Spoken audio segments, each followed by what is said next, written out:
Ladies and gentlemen, welcome to the 2023 Global Korea Forum.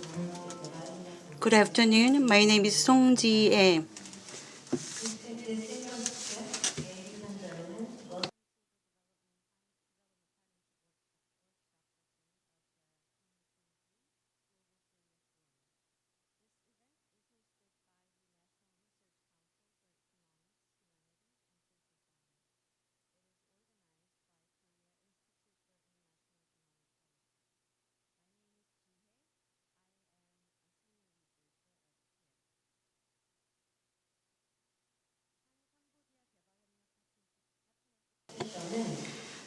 The Korea-Cambodia Development Partnership Workshop is organized by NRC and KIEP.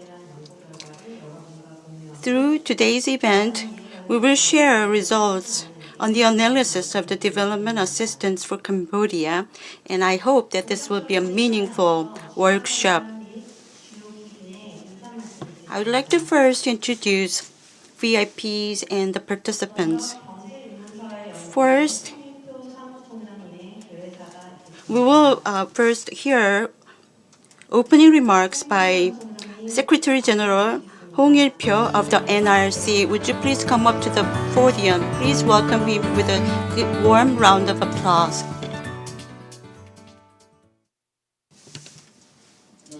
Good afternoon, ladies and gentlemen. As was introduced, my name is Hong Il-pyo, Secretary General of NRC. Before we start, I'd like to now thank you in various languages. So to the people from Cambodia and to Indonesia, very nice to see you. It is my honor and pleasure to be able to do the tape cutting of the Global Korea Forum today with the seminar of Korea-Cambodia and Korea-Indonesia Development Partnership Workshops on the final report of the local surveys. Also, I would like to extend my warmest appreciation to the President Sok Doit of Cambodia Royal Academy and also Deputy Minister of Development Office of the Government Affairs, Mr. Han Kyung-pil, for their interest and support for these events. I would also like to take this opportunity to express my gratitude to the researchers of the Royal Academy of Cambodia and the KIEP of Korea. And we do have our people coming from Indonesia for the next session. So I'm very pleased to see them in the next session as well, because this session is with the Cambodia. So I'd like to express my warmest welcome to you in your language. Korea used to be one of the poorest countries in the world due to the past wars, as you know.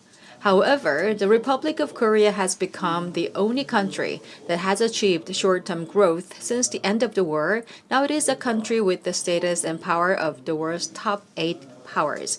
And we became the donor country out of the status as the recipient country. We do have now the power in the finance as well as the peace. The reason why Korea was able to rebuild and grow from the war was because of the support and help from the international community. Now the Republic of Korea will return the help it has received from the international community and actively fulfill our responsibilities and roles as a global pivotal country that contributes to the freedom, peace, and prosperity. In particular, Korean government-funded research institutes are willing to play an active role in sharing our development experience and knowledge with the international community. The Korean government has announced it will increase the size of the ODA budget by more than 40% next year and promote development cooperation tailored to meet the needs of the recipient countries.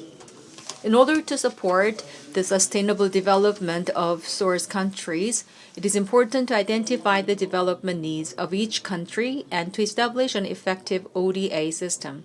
To this end, the National Research Council has decided to carry out a comprehensive assessment of each ODA key partner country together with the International Development Cooperation. Today, we will share the results of the diagnosis and satisfaction analysis of ODA by field and ministry. I hope that it will be a sincere and constructive occasion for the domestic researchers and related experts about what more development can be made. As a result, I hope that Korea's ODA projects will be improved more systematically and effectively. Lastly, I would like to thank the Royal Academy of Cambodia and ODA-related organizations for coming all the way to here to attend the seminar. I wish you good health and well-being. And my name is Hong Il-pyo, Secretary General of NRC. Thank you very much.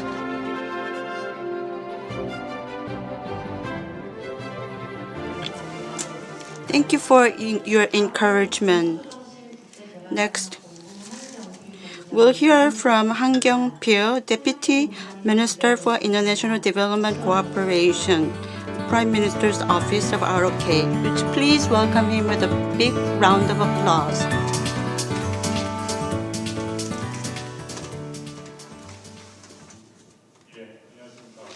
Good afternoon. It is meaningful that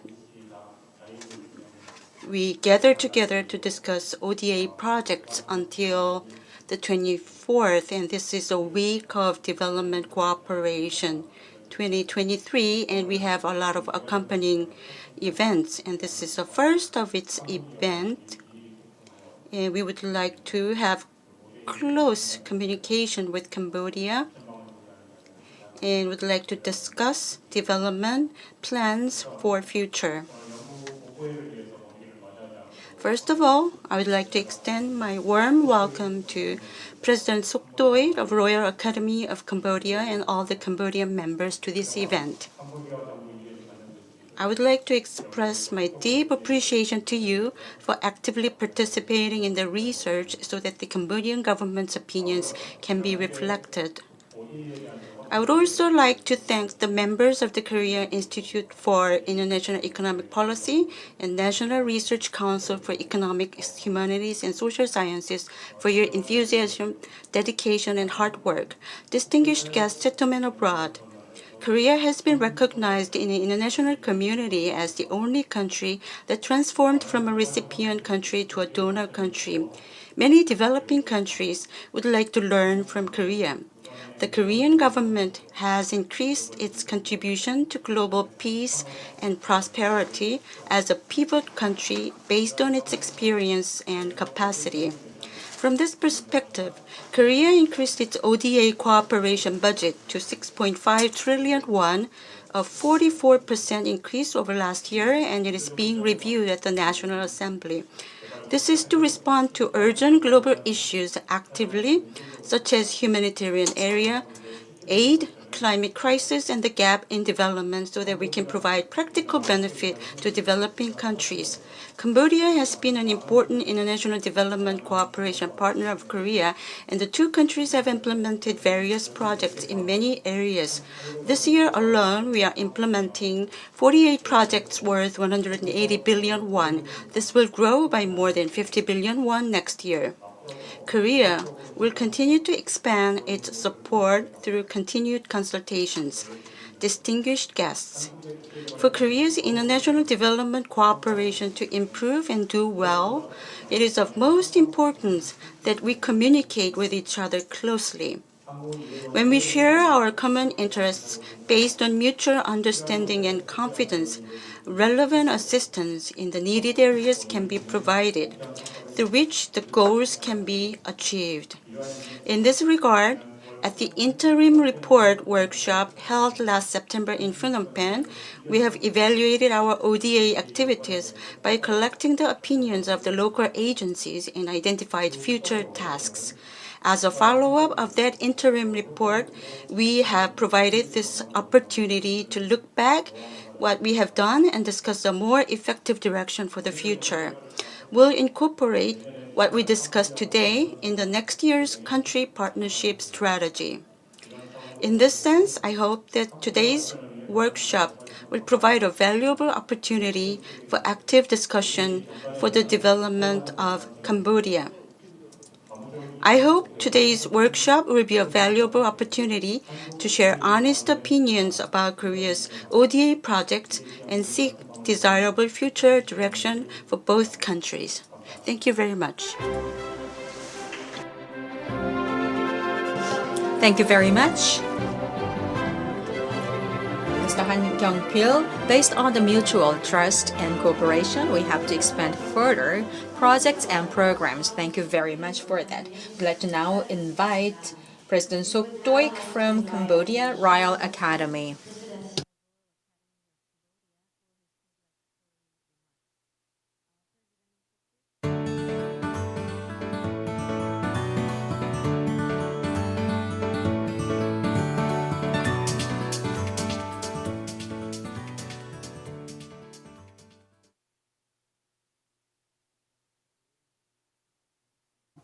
Today I'm not reading of English language because I'm not speak English. I'm speak Khmer language, a second language, and Russian language, but I'm not English language. Now I'm to my reading of Khmer language.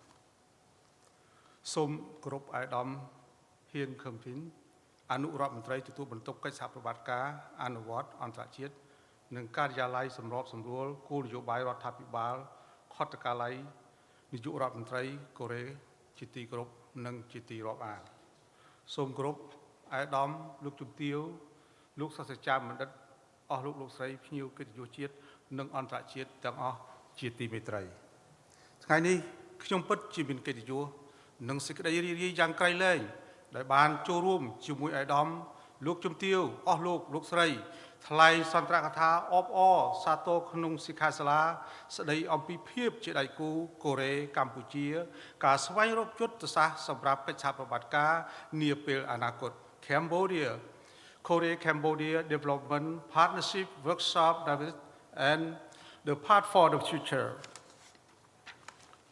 Cooperation នាពេលនេះឆ្លៀតឱកាសដ៏វិសេសសាលនេះខ្ញុំសូមសម្ដែងនៅការកោតសរសើរនិងវិយតម្លៃដ៏ខ្ពស់ចំពោះការខិតខំប្រឹងប្រែងរបស់ក្រុមប្រឹក្សាជាតិនៃការស្រាវជ្រាវសេដ្ឋកិច្ចមនុស្សសាស្ត្រនិងវិទ្យាសាស្ត្រសង្គមនៃសាធារណរដ្ឋកូរ៉េ NRC និងវិទ្យាស្ថានកូរ៉េសម្រាប់គោលនយោបាយសេដ្ឋកិច្ចអន្តរជាតិ KIEP ដែលបានអួតផ្ដើមគំនិតរៀបចំសិក្ខាសាលាអន្តរជាតិដ៏មានអត្ថន័យនិងអត្ថប្រយោជន៍នាពេលនេះទន្ទឹមនេះដែលក្នុងនាមគណៈប្រតិភូនៃរាជបណ្ឌិតសភាកម្ពុជានៅក្នុងនាមរូបខ្ញុំសូមថ្លែងអំណរគុណយ៉ាងជ្រាលជ្រៅចំពោះ NRC ដែលបានទទួលបដិសណ្ឋារកិច្ចយ៉ាងកក់ក្ដៅចំពោះគណៈប្រតិភូយើងខ្ញុំនឹងបានរៀបចំកម្មវិធីជាច្រើនរួមទាំងសិក្ខាសាលានានានៅពេលនេះគឺពិតជាផ្ដល់ឱកាស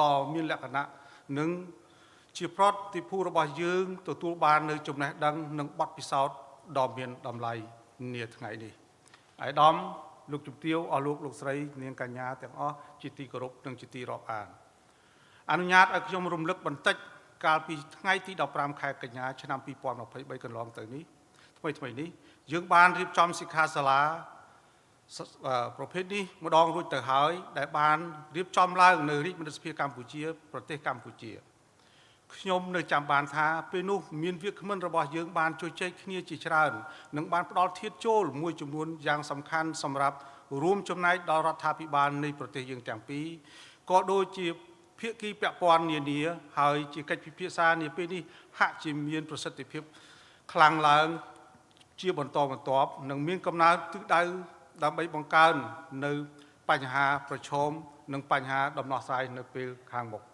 ចំពោះសិក្ខាសាលារបស់យើងនាថ្ងៃនេះពិតជាមានសារៈសំខាន់ដែលផ្ដល់ឱកាសឲ្យអ្នកវិទ្យាសាស្ត្រអ្នកស្រាវជ្រាវនិងអ្នករៀបចំគោលនយោបាយនិងស្ថាប័នយើងទាំងពីរបានពិភាក្សានិងផ្លាស់ប្ដូរយោបល់និងបទពិសោធន៍គ្នាទៅវិញទៅមកពិតណាស់គឹមជីឆ្ងាញ់នឹងកើតចេញអំពីគ្រឿងផ្សំជាច្រើនរួមបញ្ចូលគ្នាមិនមែនតែស្ពៃមួយមុខនោះទេហើយក៏មិនមែនតែម្សៅម្ទេសផលិតបាននោះដែរគីមជ្រីគឺល្អឡើងគឺស្រដៀងគ្នានឹងការជជែកនិងការសិក្សាគ្នាទៅវិញទៅមកដែលពាក់ព័ន្ធដែលផ្សំគំនិតគ្នារវាងអ្នកវិទ្យាសាស្ត្រនៃប្រទេសយើងទាំងពីរដែលពាក់ព័ន្ធជាមួយគ្នាសិក្ខាសាលាថ្ងៃនេះច្បាស់ជាអាចស្វែងរកធាតុចូលបានយ៉ាងល្អដែលជាធាតុចូលយ៉ាងសំខាន់សម្រាប់រដ្ឋាភិបាលនៃប្រទេសយើងទាំងពីរជាមួយនេះដែរខ្ញុំយល់ឃើញថាដើម្បីបង្កើតនូវកិច្ចសហប្រតិបត្តិការរួមគ្នាបន្ថែមទៀតនៅពេលថ្ងៃអនាគត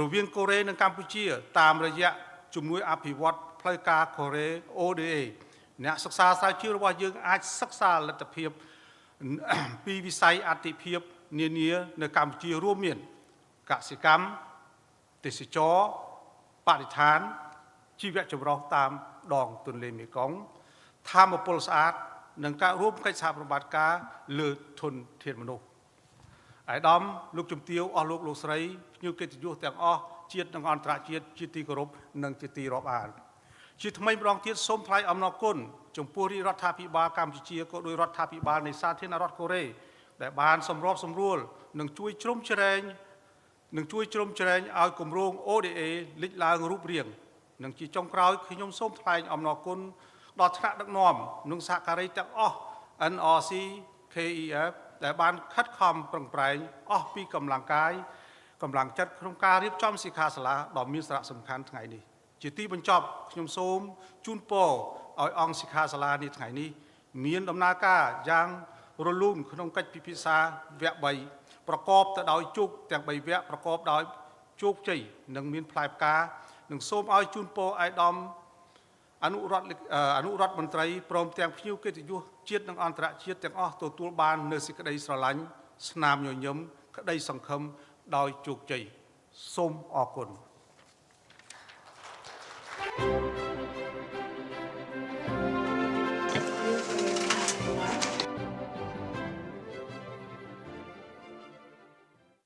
I would like to invite our distinguished guests, speakers, and discussants from the Cambodian and Indonesian side to join us at the podium.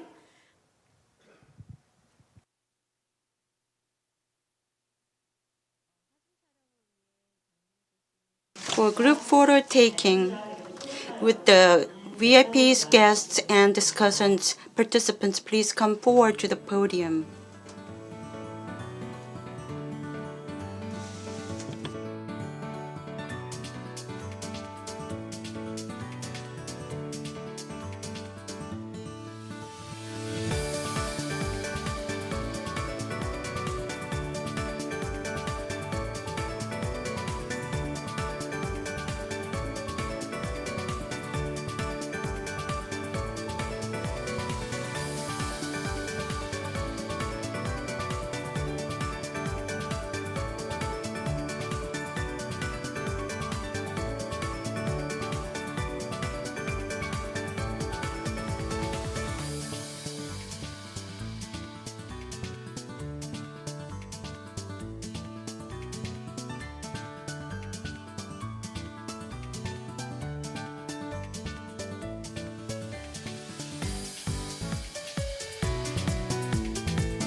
Now we will begin the main session of the workshop.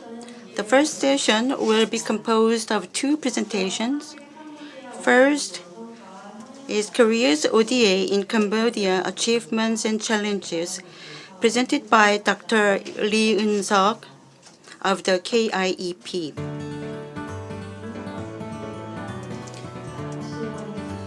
Dr. Lee, would you please come up to the podium and please welcome him with a big round of applause.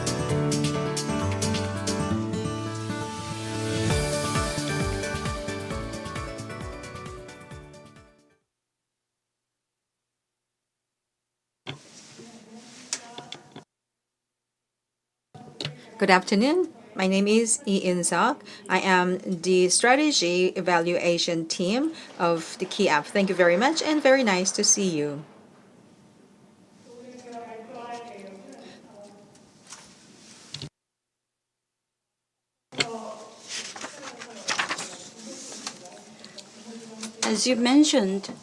As mentioned in the congratulatory message,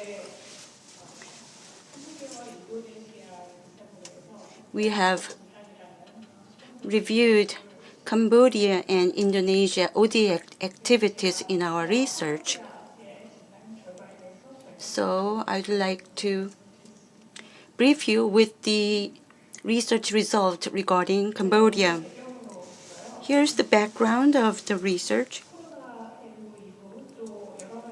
After COVID-19 pandemic and after various international developments, the landscape has changed in Korea. In 2021, we have set up midterm strategy for development cooperation, and it's been more than a decade since we joined OECD. But with the midterm strategy, Korea has been somewhat leading in the ODA activities. In this regard,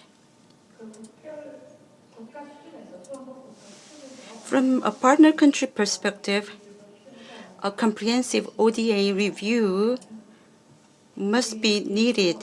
So that's what we have been thinking. In that regard, Korea's International Development Cooperation Committee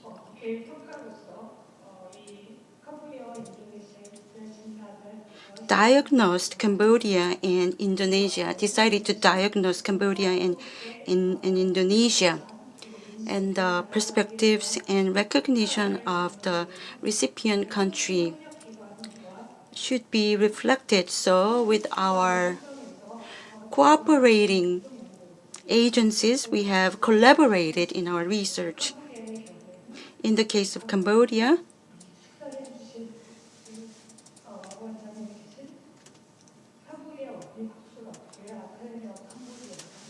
the Royal Academy of Cambodia was a partner research center with us.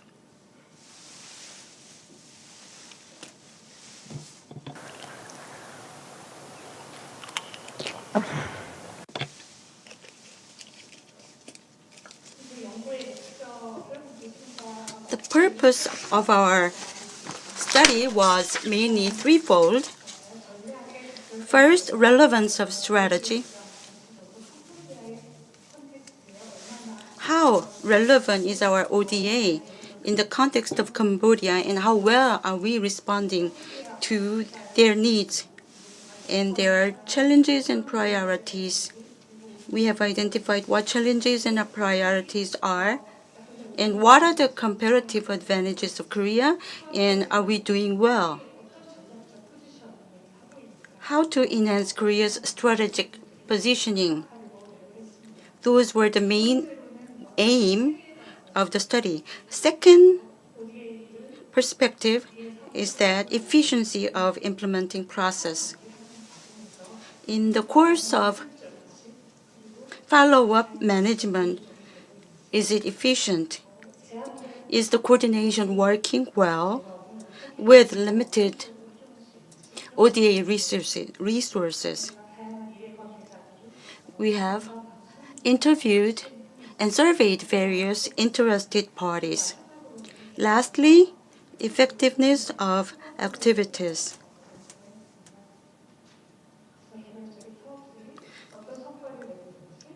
Have we achieved the strategic goals with the results of Korea's ODA activities in each project? And are the projects consistently contributing to Korea's ODA development projects and plans? So performance and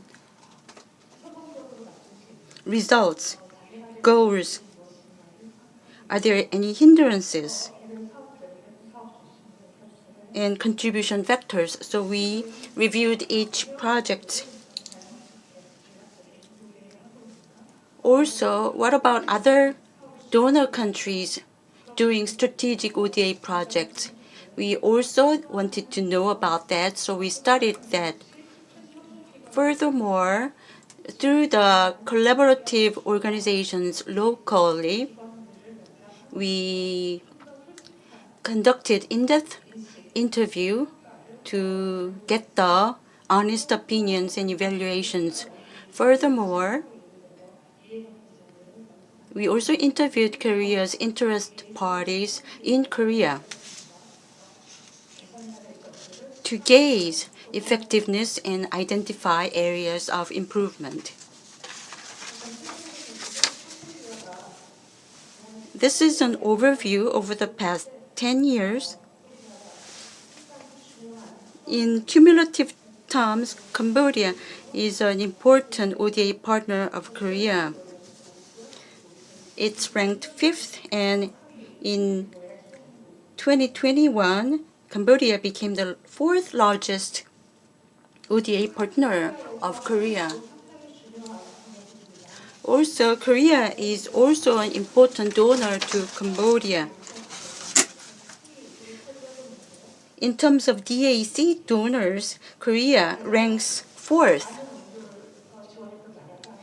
with Japan the highest donor volume, followed by France, United States. For the past 6 years, Korea takes about 7.2%, Japan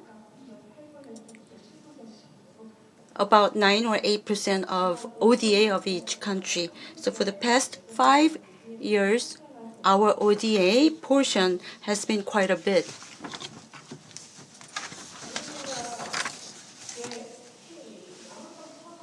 In terms of concessional loans, Korea is quite influential, I would say. When you look at the graph, Japan has contributed greatly.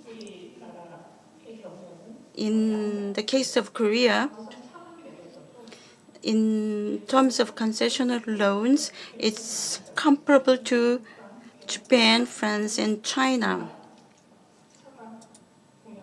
all major donors of loans.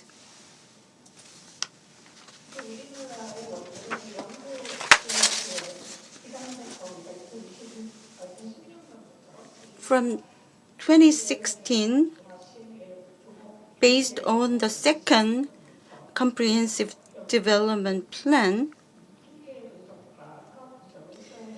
we have conducted statistics and analysis. So it's the data for 6 years from 2016 to 2021. As you can see,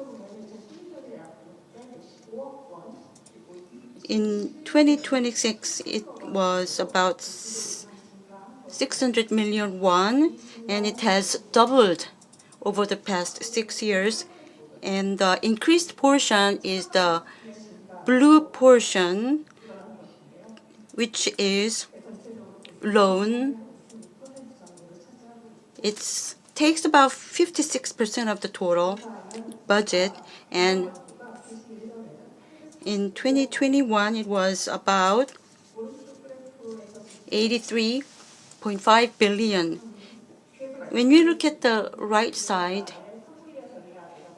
Korea's strategy for Cambodia, CPA's priority areas are listed in this report. About 80%, 5% of the ODA has been allocated to the priority areas in line with the CPAs.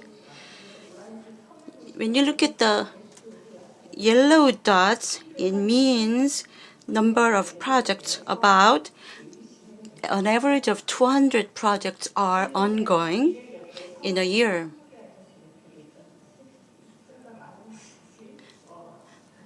Is the number big or small? Well, I'll mention it later in the later part of my presentation. As I mentioned before, Korea's CPS, Country Partnership Strategy, contains its goal and development project of the recipient country and Korea's objectives and priority areas. In the case of Cambodia, transportation, water management, health, hygiene, education, regional development, rural development are the major areas. In the case of water management and health, drinking water and hygiene are related, but in Cambodia, water management is under water resource management, and hygiene is not that related to water management. Its hygiene is more or less related to pregnant women and children care.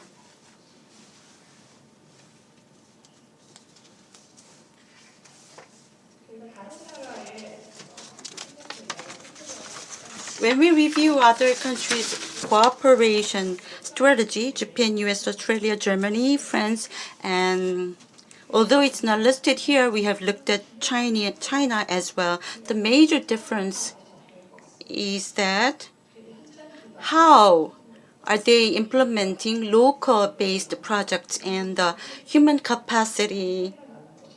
resource capacity in Cambodia. And these are somewhat system related. Since we do not have not that long experience compared to other countries, I think this should be understood in comparing with other countries, and Korea on itself should also improve in that regard. In the local area, other countries' projects are implemented in the local offices. In other words, their identification of projects and approval are done quite quickly. So, for example, in the United States, identification and approval and proceeding takes within a matter of a year. Also, in the case of Australia, based on money volume, they divide how are they going to dedicate in the planning. High-risk projects and high-value projects. In that cases, they have more than 1 year of review and study. And if it's 10 million Australian dollars, however, for those projects with less than 1 million Australian dollars, then local offices has the authority to identify and proceed with the project. So they are reviewing and implementing based on the scale of the project, and they are adjusting timeline and everything based on the scale of the project. And we have seen major projects of these countries. The common grounds is that for each theme and area, they engage in long-term and large-scale projects. Germany's major program is rural area infrastructure development. It started in 2009, and it has been ongoing for 15 years in 8 different areas. And in the meantime, they input more financial aid, or they help road construction or water management, and they have coordinated cooperation among different projects strategically. The major project of Japan is the development of the Cambodia's only port and Sihanoukville revamption plan and study was the start of their project. Since then, they have implemented economic special zone project, terminal development project, security facility revamp plan have been implemented using various tools such as technological development, dispatching of technicians, and so on. They have been implementing these projects for over than 20 years. Sihanoukville port improvement projects and related areas have been helped by Japan.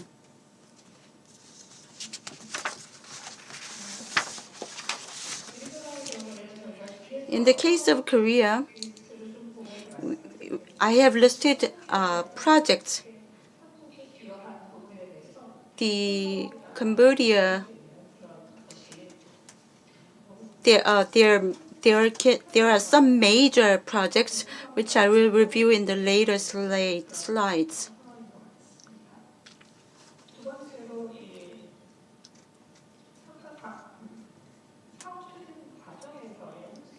The second, we saw efficiency in implementing projects.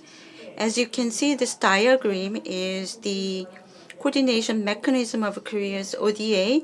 At the top, we have CIDC, and we have Expert Committee for Evaluation and Office for Government Policy Coordination, and Ministry of Economy and Finance and Minister of Foreign Affairs.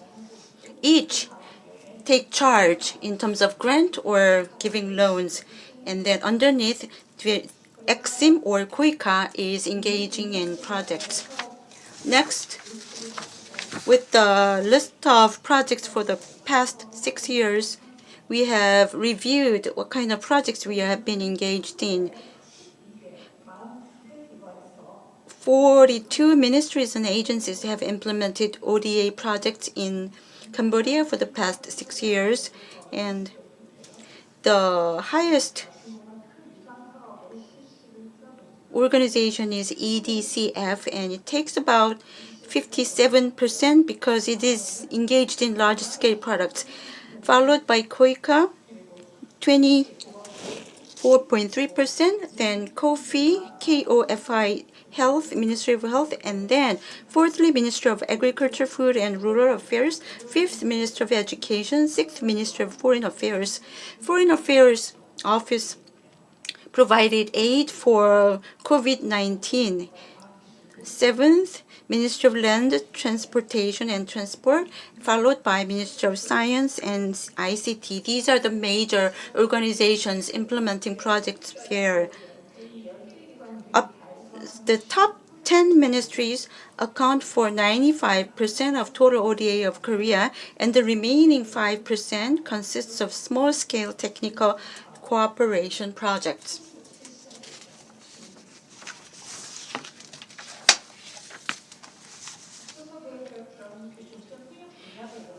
As I mentioned, we have identified projects based on priority area, objectives in CPAs compared with main projects. Have the goals of CPAs be met in selecting projects and so on? We think so. In transportation, EDCF have been engaged quite a bit in National Road Project and Korea Friendship Bridge Project, Cambodia-Korea Friendship Bridge Project. Also, Ministry of Land, Infrastructure and Transportation has conducted consulting regarding transport system, and its main project is road construction and management system. And EDCF also constructed dam and water, sewage and drainage system in the case of water management. As mentioned before, EDCF takes 80% of its resources in transportation and water management. For the past 20 years, it has worked closely with the Cambodia Ministry of Finance and Transportation Ministry through close cooperation and collaboration. KIEP and Ministry of Environment had projects in terms of water management. These were small-scale projects. So we think we should review this from a bigger picture of how are we going to incorporate these projects with EDCF. Third priority area is health, which is probably the most satisfying area. Ministry of Health and KOFIH have been helping in establishing hospitals and providing health services.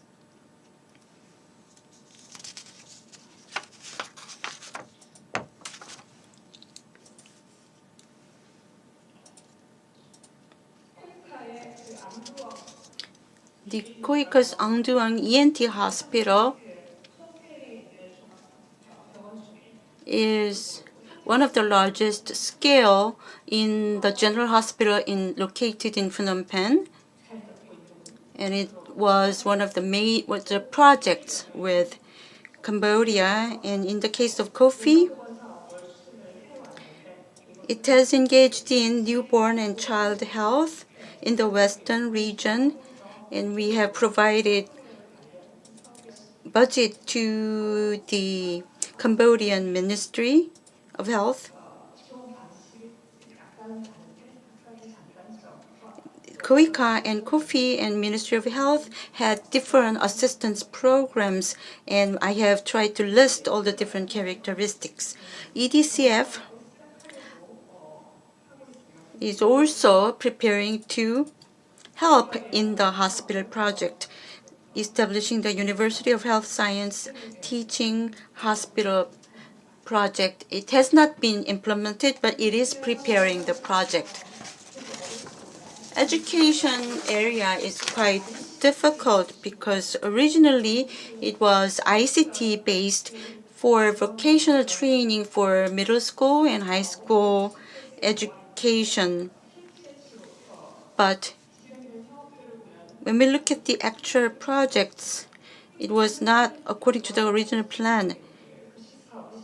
KOICA started giving food with collaboration with the WAP for ICT education. It is also implementing a project for capacity development. And Ministry of Education is also engaging in UNESCO-related projects, not just limited to ODA projects. Also, Ministry of Science and ICT have implemented operation of educational broadcasting system. And in the rural development, KOICA, Ministry of Agriculture, Food and Rural Affairs, and KOPIA, Rural Development and Agriculture sector projects have been implemented. Apart from major cooperation areas, they have implemented some projects as well. KOICA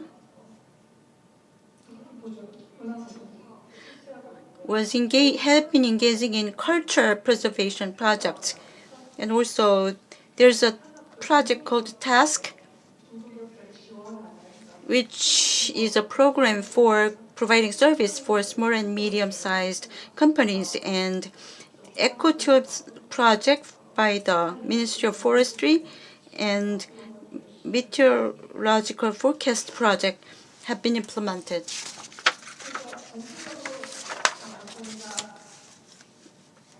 So overall, this is the summary of our findings. Relevance of strategy, efficiency of process in terms of effectiveness of activities.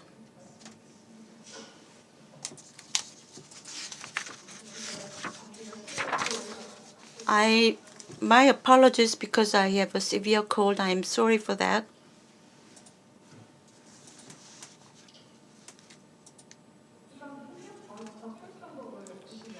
When we look at the relevance of cooperation strategy, Korea's contribution to Cambodia, in line with the CFPS, more than 80% of the ODA has been allocated. And so overall, 200 projects on average have been implemented.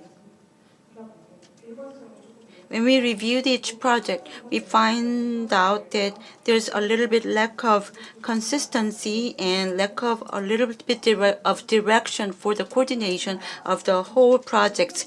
In the case of main projects, 85% of the ODA has been allocated. That's been a positive point. Apart from that, other goals and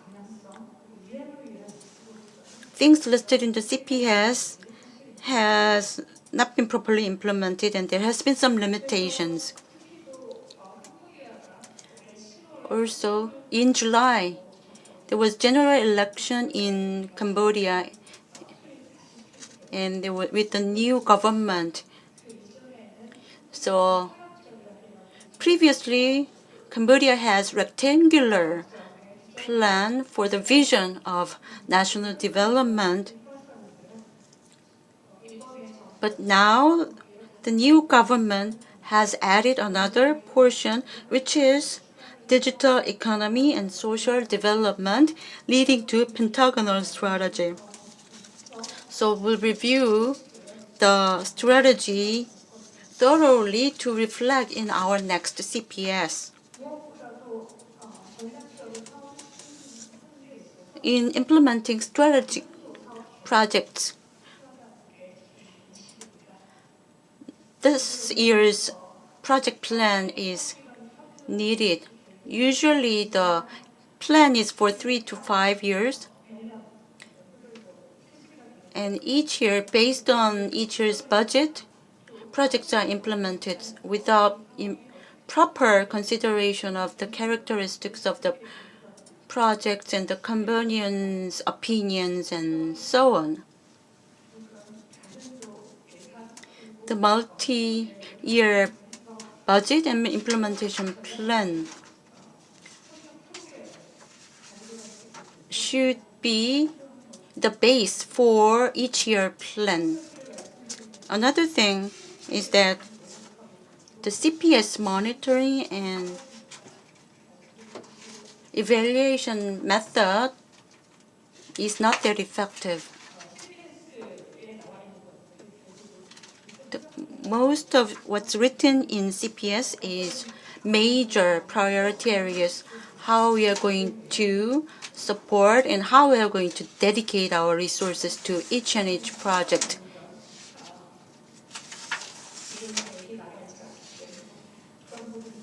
And it didn't have any implementation plan taking each party accountable for each task, so we should carefully think about how to incorporate these.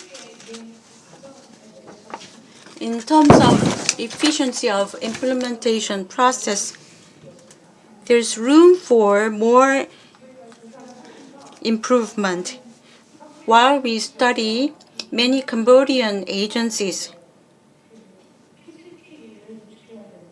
should submit PCP project plan, and they are quite burdensome for the next 2 years to present plan for the next 2 years. So each agencies of Cambodia are not that motivated to make that kind of plan.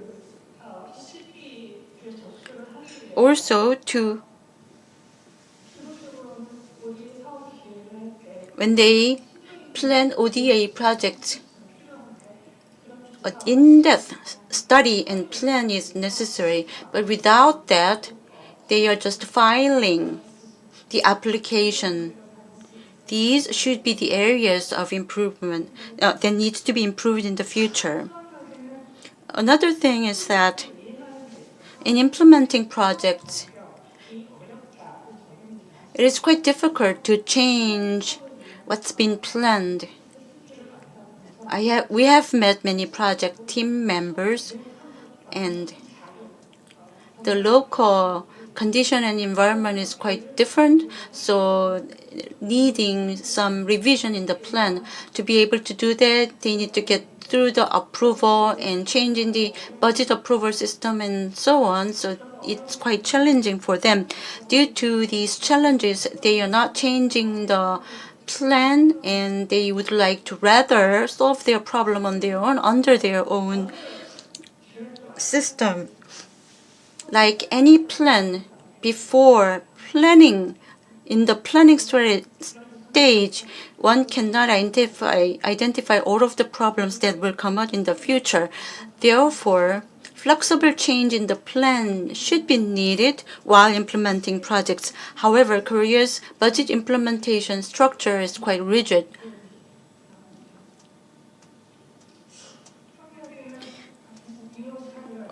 In addition, the local presence is a little bit lacking. Of course, this is due to lack of human resources, and the individual capacity of those dispatched there is also what we rely on, but their capacity should be reinforced as well. And many implementing bodies of Korea are engaged in independent projects. This can lead to waste in the administrative effort.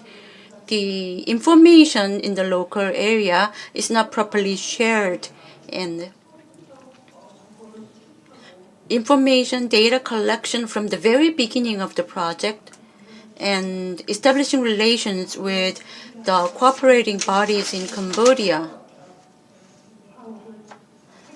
should be needed, and we should have utilized the know-how of our past project experiences. And in the course, information sharing and coordination among different entities in the local area is quite difficult due to lack of human resources and lack of proper systematic infrastructures. These are the challenges. And Cambodian government on their part also have raised this issue. The integrated information they would like to receive from the Korean government regarding ODA, the overall coordinated information system should be built on our part and be shared with our partnering countries so that partner countries can have easier understanding of what is going on when they engage in cooperative projects, so that efficiency will be raised.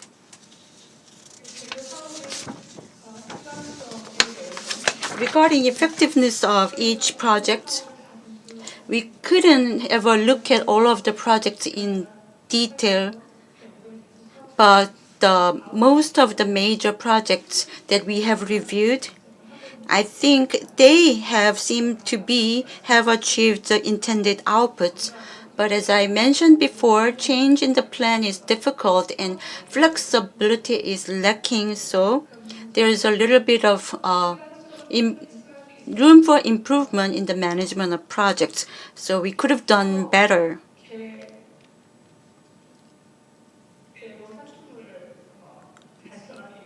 To achieve output according to the plan, each need to be careful. In that regard, making plans for projects is really important. In-depth study, prior study, and investigation before embarking upon projects is necessary. That's what Korea government needs to do more. The comprehensive analysis of each country, CPS evaluation, and each country evaluation by the International Development Team have done in the past.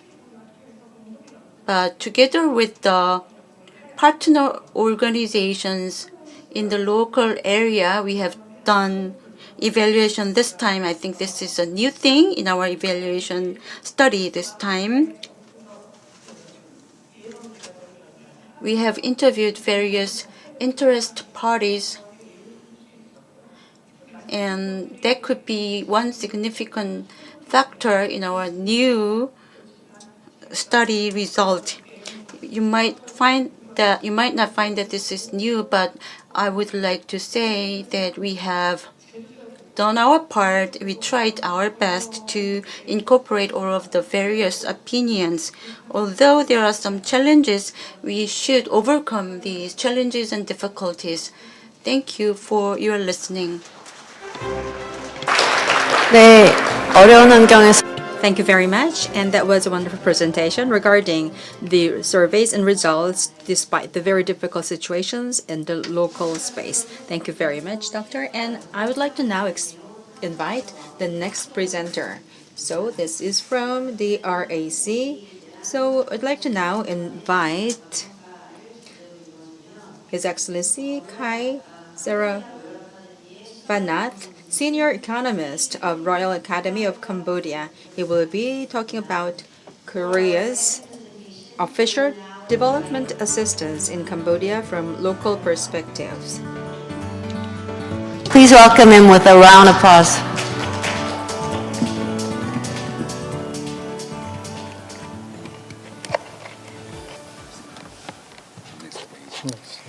And it's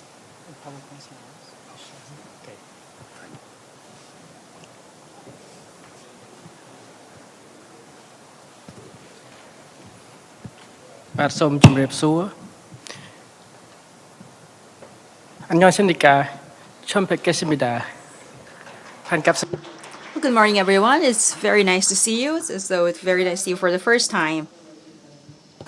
Today it's my great honor to join the conference about the ODA to Cambodia and this research was supported by the NRC and let me show our research regarding to the data collection from the survey and also the data collection from in-depth interview with the line ministry. So the topic is a study of Korea official development assistance in Cambodia from local perspective. So we have 8 team members of our research. And so we stand at the side with another beautiful Korean researchers. A bit about Royal Academy of Cambodia. So the Royal Academy of Cambodia is the research think tank for the government. So Royal Academy led by academician Dr. Soktut. And we oftenly provide the recommendation to the government. And we have 7 institutes. As mentioned here, so the time is limited, so please let me move on. So before we join this project, we have the MOU with NRC and RAC, and after that, the result of the MOU is our projects here. The ODA priority sectors from the Korea, we have 4 sectors: water management, public health, education, rural development, transportation. And so this sector is aligned with the Pentagonal strategy of the new governments for the first one, as mentioned by Dr. Lee already. So let me go through our research. This is the general information, so let me skip it. The research objectives. So we have 5 objectives: analyzing the key development challenges of Cambodian economy and need to achieve planned development goal priority before and after COVID-19 pandemics. Number 2 is analyze Korea support strategy, implementation system, project performance compared to the other partners. Third, assessing Korean ODA coordinating and management policy. Fourth, evaluating Korean ODA compared with the major development partners. Five, deriving the improvement plan of our ODA in consideration of their strategic importance and possibility of expanding cooperation. So with that, we collect the data. We use the primary data and the secondary data. For the primary data, we have two types, qualitative and quantitative. So for qualitative, we use in-depth interview with the 6 ministries and also another 6 institutions. So totally, we got interview with 12 institutions related to the Korean ODA. And also, we conduct the survey with 84 participants, respondents from aligned ministry. And the tool that we use is SurveyMonkey.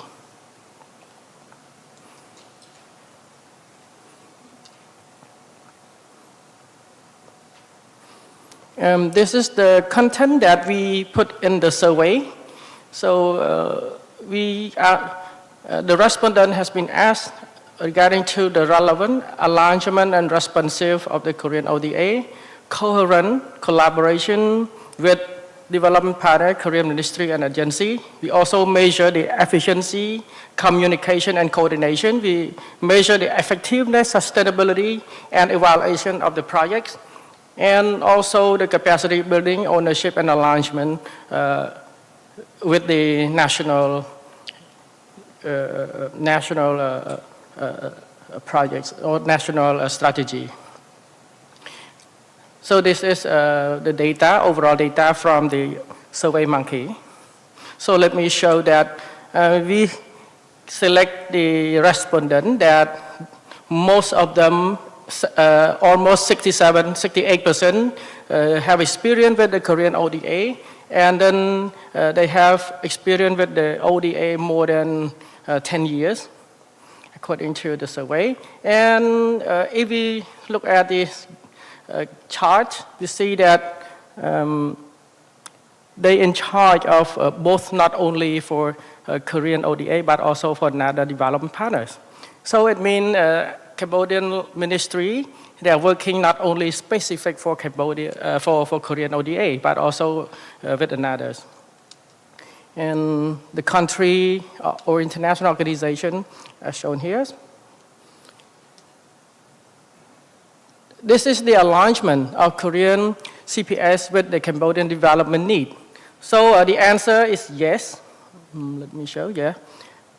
This one, the crayon color is yes. So meaning that all sectors, agriculture and development, water resource, transportation, education, health, and also they are alignment with the CPS. And this is the Korean Aid Agency understanding and tailoring aid projects to meet Cambodian specific development challenges. Yeah, so the answer, the answer is completely understand.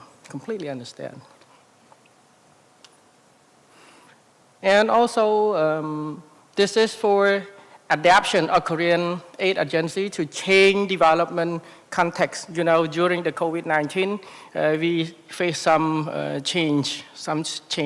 So the adaptation, the flexibility of Korean ODA is important.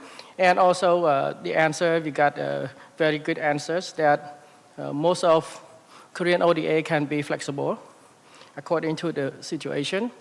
And also when we look at the collaboration, yeah, it is very collaborative with the Korean ODA. And the collaboration of Korean Aid Agency with the Korean Aid Ministry. So this is, we measure between Korean and Korean institutions. They also are very collaborative as well. The satisfaction and communication and coordination between Korean Aid Agency and the government agency or ministry is also very satisfied, 72% of that answers, and also somewhat satisfied, 22%, so that is a lot.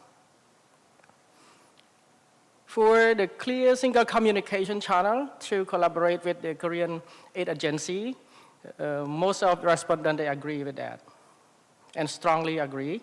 So not only one step, all steps they agree with that. So even the identification or project design, implementation, monitoring and evaluation, and also post-completion management. This is the overall effectiveness of Korean projects. So it's very satisfying. So together is 94% already. And also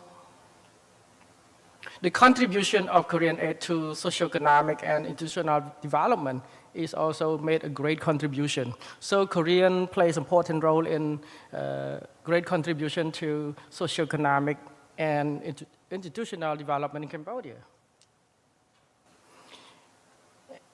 In this, we measure the cost of delay. Since we know that during the COVID-19, some project has been delayed. And the main the main cause of the delay is poor coordination. It's poor coordination that we got the most. And the other is very less. So I think this is maybe the main that we see. So we should consider on this issue. And the next, the effort of Korean aid agency to promoting sustainability of the aid project after completion, it is also most effort and also considerable effort. So it is a reasonable answers that we accepted. And however, this is the need. I'm sorry. Suggestion, the three most important. So this suggestion is not from our research. This suggestion from the respondent. So the respondent suggests that we need the capacity building on the technique. I'm sorry. On the technique, yes. Capacity building for technical development of the projects, engagement of the line ministry with the Korean agency, and also to make a long-term planning. So for long-term planning, Dr. Lee a moment also mentioned about that as well, to align with the new pentagonal strategy of Cambodia. And also Korean ODA share the result, the evaluation result with the partners government is very regularly. So they are working closely with the line ministry. The effort of Korean aid agency to develop national capacity, address development challenges. So we see that it is very satisfying and very effective. Okay, so this is the alignment with the national system. So all national system including national procurement system, national financial system, national monitoring and reporting system, national expert in design of project program, national institution in design projects and programs, national institution in implement projects and program, and national institution in evaluation. So the answer is yes. So it means that they align with the national system. And also this is the same, the area that Korean aid agency contribute to strengthen national and sub-national institutional capacity. The answer is yes, including planning, management, monitoring, evaluation, technical knowledge, and overall technical skill. So this is the challenges factors. The challenges factors when establishing aid partners with Korean aid agency. So we see only two. That is the main issue: lack of information and donor-oriented priority. In this case, the Korean agency working with the Ministry of Economy and Finance, and also they working with the CDC in Cambodia. And then the information sharing seemed to be lack that the line ministry cannot get this information well. So we should consider find a new way to distribute information. And also the most valuable of Korean aid to improve socioeconomic development. So the first one is infrastructure construction, institutional capacity, technical capacity, knowledge sharing. I think this four is the main topic that to improve socio-economic development in Cambodia. And in conclusion, so let me show the challenges.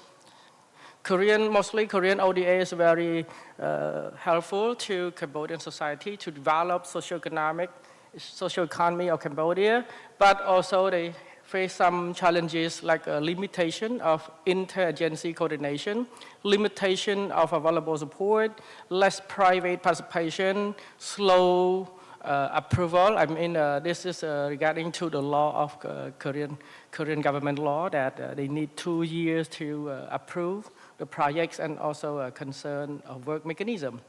And also we see the priority area for future collaboration is capacity building, technical training, indigenous vulnerable people support projects, quality of health and health service, and smart and green city.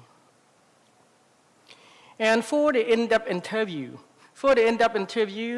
as I mentioned that we had done for 12 institutions, so in the content that we find information is to see the key development challenges, priority, and need, to see the Korean ODA support strategy implementation system, project performance, comparing with major development partners, Korean ODA coordinating and management policy, Korean ODA efficiency of aid management process, collaboration mechanism, and also the strategic improvement. And the result is, so this is the photo of our team in conducting this interview. Yeah, so we have interview with Ministry of Transportation. Then the key challenges that we see, that is not only the challenges, but also the priority, need, and challenges. So we see that we're receiving loan from CDF with the low interest. So this is very helpful and supportive to Cambodia. And also COTRA support the logistic and road connection. And the most of projects are about infrastructure development. So this is a Ministry of Transportation. For Ministry of Water Resource, receiving the grant and loan together for various projects, including water structures and capacity building, meet the need for agricultural development. Project run smoothly. And also for Ministry of Education, they also receive the grant from KIEP and loan from EDCF, and also other donor for different projects for technical operation, feeding program, educational material, capacity building, etc. And all projects are successfully implemented and meet the educational development field as well. For rural development, reduced 30% and 3-year delay during the COVID. Some projects have a problem with the COVID pandemics, and also focusing on micro community development, agricultural irrigation, cleaning waters, and meet the village need. So that's important, the village need. In health and sanitation, receiving the grant from KIEP, coffee, loan from EDCF, infrastructure, medical facility, capacity building, and also from the other donor as well. Coffee is forced to focus on province and much better compared to the KIEP in the term of management operation. So let me express here that it made that coffee working closely with the land ministry, with the institution, and then the response from the land ministry feedback is a very good relation, and so they feel that it's better than KIEP. And for all projects, meet the need of healthcare improvement and development, most of projects are successfully implemented. Okay, let me move on the key area. Okay, this is for support strategy and implementation system since the time is limited. So let me show the weakness. The weakness of this point is what limitation of support from Korean side, and the bidding. The bidding is a lower price. This is mostly related to the infrastructures, and also Korean remain unchanged policy The policies still remain the same. And if we compare with China and Japan, they changed the policy that the implementer not only, for Japan, they open for international ODA, so any international firm can bid for the projects. And also for the grant, it's a bit small. It's a bit small from 7 to $10 million.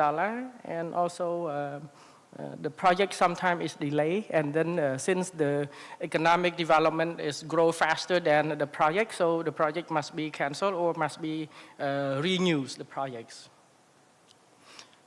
And also this is for coordination and management policy. So for coordination and management policy, we see that the lack of sharing information and also the segment. So the segment means the project just spread in many agencies to provide. So sometimes it's difficult to get all data at the same time to compare. So we also suggest that Korean ODA or Korean agency should be in only one channel, one window channel, may be better to control. Also the limitation of technical maintenance training and working mechanism. So this case not, I think it's from Cambodian ministry as well, that the capacity of the staff is still low, especially on the technical work. So they suggest to improve the capacity building and technical training.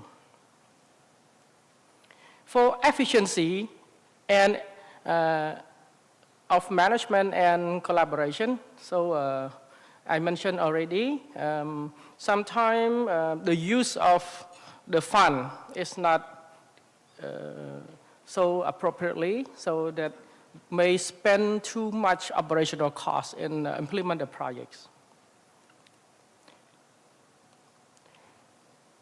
And this is the strategic improvement of Korean ODA. So we have 5 points. So should review on Korean ODA, current priorities, so that do meet the current pentagonal government strategy. Review the working mechanism.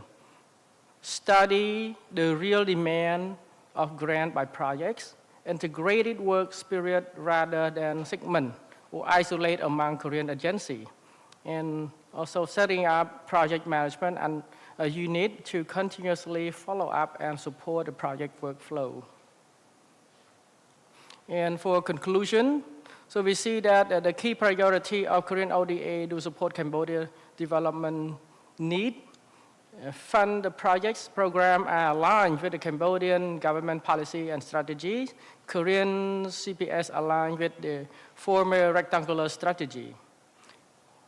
Okay, now we change. And also there is a clear guidance of Korean ODA. Korean agency working well with line ministry, institution, department. Also very flexible, sometimes flexible with the COVID. But compared to the project from others, you know, JICA is open bidding for international company, and China is a very quick response to the project. So it means the project approval is very fast, faster than from Korea. And this is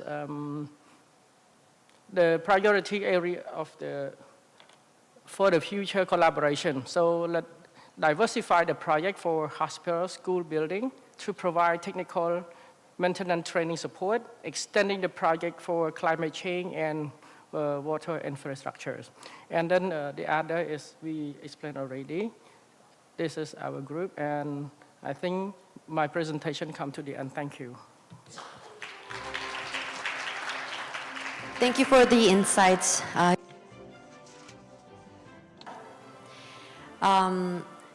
As one of the researchers having participated in this collaboration, I believe it was meaningful, not only because of the information and the findings we have collected. It is invaluable because of the fact that we were able to learn from each other. Echoing what our previous speakers have also mentioned, I also look forward to continuing the communication with our partners from Cambodia and Indonesia. and therefore deepen our understanding of each other. 네, 이어서 한 캄보디아 협력 Based on the two presentations, now we'll engage in discussion. Chaired by Kwon Yul, the discussions, a researcher, senior research fellow of KIEP, and the discussions will be Director Kim Soon-ae, Country Office Center of Coffee, Dr. Jung Ji-sun, Principal Researcher of KIEP, and Professor An Ji-yeon from Kyungin University. So will the chair and the discussants please come to the podium?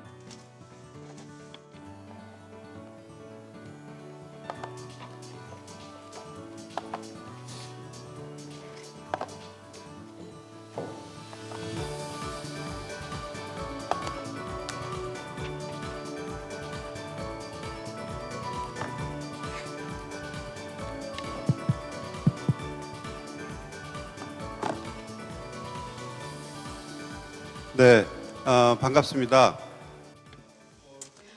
Good afternoon. As is with seminars, the presenters are having a difficult time presenting their valuable information, and so time has a little been delayed. So we have 4 discussants, and last September we had a workshop about interim workshop for progress, and this time we have ODA experts here. So for each discussant, would you please speak briefly for about 7 minutes. First, Mr. Hwang from KOICA.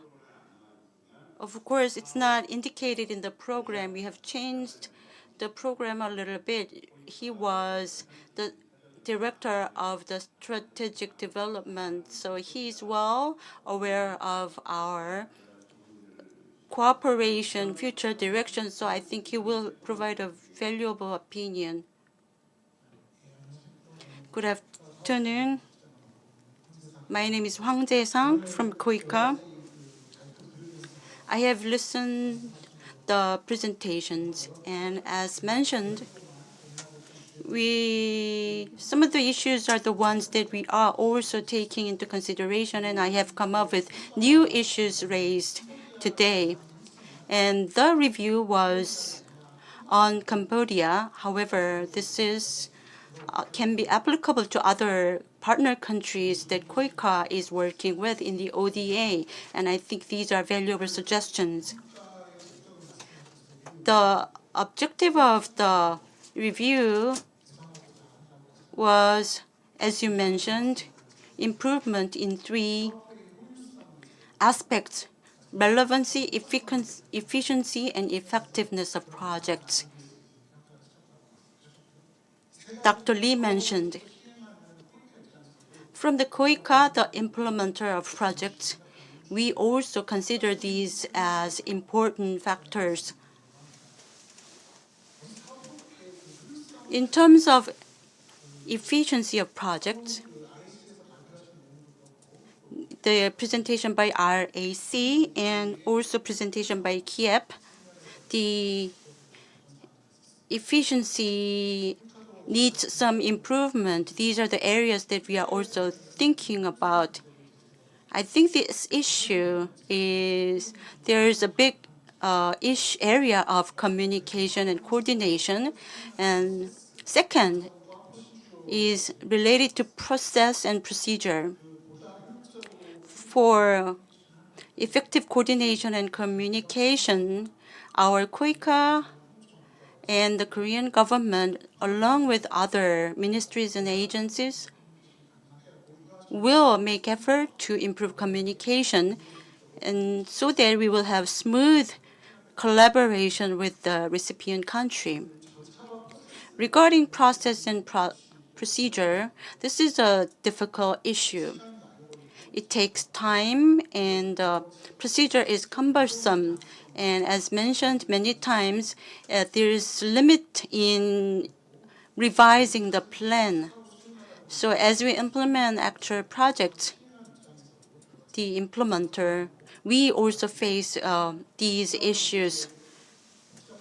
However, the difficult procedure process and the possibility for change in the plan, these are not just the element of inefficiency, but for implementing the budget, we wanted to make sure that everything is expenditure is done transparently. So internally, we will improve and streamline our process quicker, but the government's perspective and the management level should be changed and upgraded. Second, for improving impact of the effective projects, this is also another area of concern. RAC mentioned scaling up of projects and performance management and should be strengthened, and I also acknowledge that KOICA is making efforts to improve identifying projects system, and not only the scaling of the projects, we want to make sure that the projects are not limited to one project. We want to respond to risks and crises, and we want to diversify our projects so that in a coordinated way and in an effective way by relying on taking advantage of resources locally. So these are the things that we have in mind. Another thing that need to be mentioned is relevance of projects. A strategy. The word strategy is a quite difficult term. Many people have different ideas about strategy. What I think is that strategy-based means selection. We want to select what we want to do best with the right resources.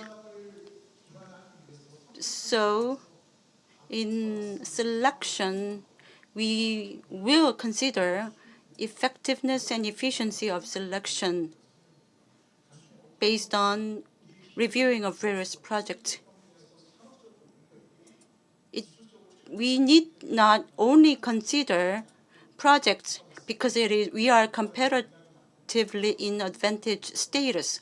We have to consider recipient country's whole situation in selecting the right projects, and these should be reflected in our plan and strategy, and with thorough and smooth communication, we want to select the right ones. Thank you very much. 감사합니다. Thank you very much. Well, you've been very punctual. Thank you for that once again. Now I'd like to ask Dr. Kim Sun-e from KOFI, and also she has been working very hard in terms of the overseas projects, and also she's from the Korean office to look at other countries, and also she has been part of these Office of the Government Affairs as a member, and she has been also working hard in terms of the coordination as well. That's why we invited her to seek her opinion and very valuable insights. Well, thank you very much, and it is my honor and pleasure to be here today. So it is quite meaningful to discuss these issues. I'd like to thank very much for opening this event to those people who have worked so hard to make this event possible. When we have the assessment of the projects, we do have the perspectives from the donors. So that's why we have some presentations regarding these issues. We see a lot of elements coming from the donor's perspective so far, and that has been the history so far. But I'm very pleased to hear from RAC today because they were talking about from their local perspectives. Some of them were already known to us, but there were also new things that I didn't know before. So thank you very much for enlightening me with these new ideas. As for me, in terms of the implementation of ODA, since I belong to the Ministry of Health and Welfare, I look at those perspectives of the health and welfare. And also RAC surveys said that they have been seeing very good communications between Korea and RAC and Cambodia. Thank you very much for your input. Regarding your presentation, I'm going to now give you 3 comments and questions combined together. You talked about the weaknesses, and thank you very much for that. And also, we have some improvements to make, and we have heard challenges as well. So let me just focus on these things. First and foremost, what I would like to give you here is that you have to think of the period of the planning of the ODA. We have N-1 as a system. As you mentioned, it is quite long. So sometimes it takes longer than 2 years to make preparations alone before having the approval processes. So that takes a very long time as a given. So it seems like a very rigid from outside. So it is true that it can have some rigidity. So we need to be more flexible. I agree with you. From the perspectives of these entities, feasibility study has been done very quickly, relatively speaking. Therefore, when you have the projects for these loans, these basic requirements are needed, of course. But after the results of the feasibility, sometimes they see some changes or modifications in the process of implementation. That is sometimes necessary and sometimes inevitable. That's why we need to have in-depth surveys and in-depth interviews. I believe that that will be needed by many line ministries, and they will all agree with me when I say that we need to have these kind of in-depth studies. So in the future, we need to have more focus on in-depth studies. Secondly, capacity building of the donors like us should be also considered along with the capacities of the recipient countries. Sometimes we see some mismatch. When we did the implementation of our projects, we didn't look at the actual capacities of the local people. I saw the survey results there. Many of them said that they are satisfied and they're partly satisfied. But I also saw people who were not satisfied at all, and some of them said that no further understanding was made. So 4% of the people respondents said that there is a lack of understanding and lack of coordination. So we see that source of this pleasure. 4% of the people are left behind with this process of enjoying the results together. So we have to also consider those as well. So we should not be led by the perspectives of the donors anymore. We have to look at the beneficiaries, and the project should be driven by the needs of the beneficiaries. In order to turn it over like that, we need to have more strategic planning thoroughly. Third point I'd like to make here is that when we have a lot of sectors which are making their strategies, every time we hear the strategy, they talk about the intergovernment, intersector, interorganization, collaboration. But in actuality, as RAC presentation mentioned, we have the segmentation of ODA, we have the donor consistency problem in these matters. So that's what we hear from RAC as well. So in the process of making negotiations and discussions between these parties, we have our processes based on sectors, but we have not done the very long-term or strategic discussions encompassing all the sectors of the Cambodian situation. So we have to look at, on the one hand, the sectors, and also on the other hand, we have to be able to talk about the challenges at the local site. By doing so, we can solve the problems of the lack of understanding, lack of coordination, and lack of communications. By line ministry, if we have further discussions, if we have the clearance of the overlapping areas, then the projects discovered by Korea can be shared, and if we can have the one full list of everything so that everybody can look at, it will expedite the process of getting the results. But so far, we haven't done that very well, so maybe we can solve the problem by having more two-way discussions. So these are three things I wanted to make as comments. One more thing. As the artist mentioned, we hear the word of poor coordination and long-term planning and long-taking planning and also the lack of coordination. These problems should be solved by using our policy and by our strategies. So we need to discuss internally in Korea with you and also to solve all these problems. Thank you very much. Thank you so much. 그 사안들 Thank you so much. And she has been giving us very good summary of what we have to think as major focal points. Dr. Kim has been experiencing a lot of the challenges as well as the projects in the field, and she has given us a very good insight today. So these kind of trials of looking at the challenges and the surveys from the local perspectives are very important. That's why we started to have this kind of new trial. So the Office of the Government Affairs, as in the person who is responsible for the ODA, we need to have the better functioning, and also partnership with the recipient country should be further strengthened. So this is kind of the very first trial for us to do the surveys. So we are very much pleased to see the results today.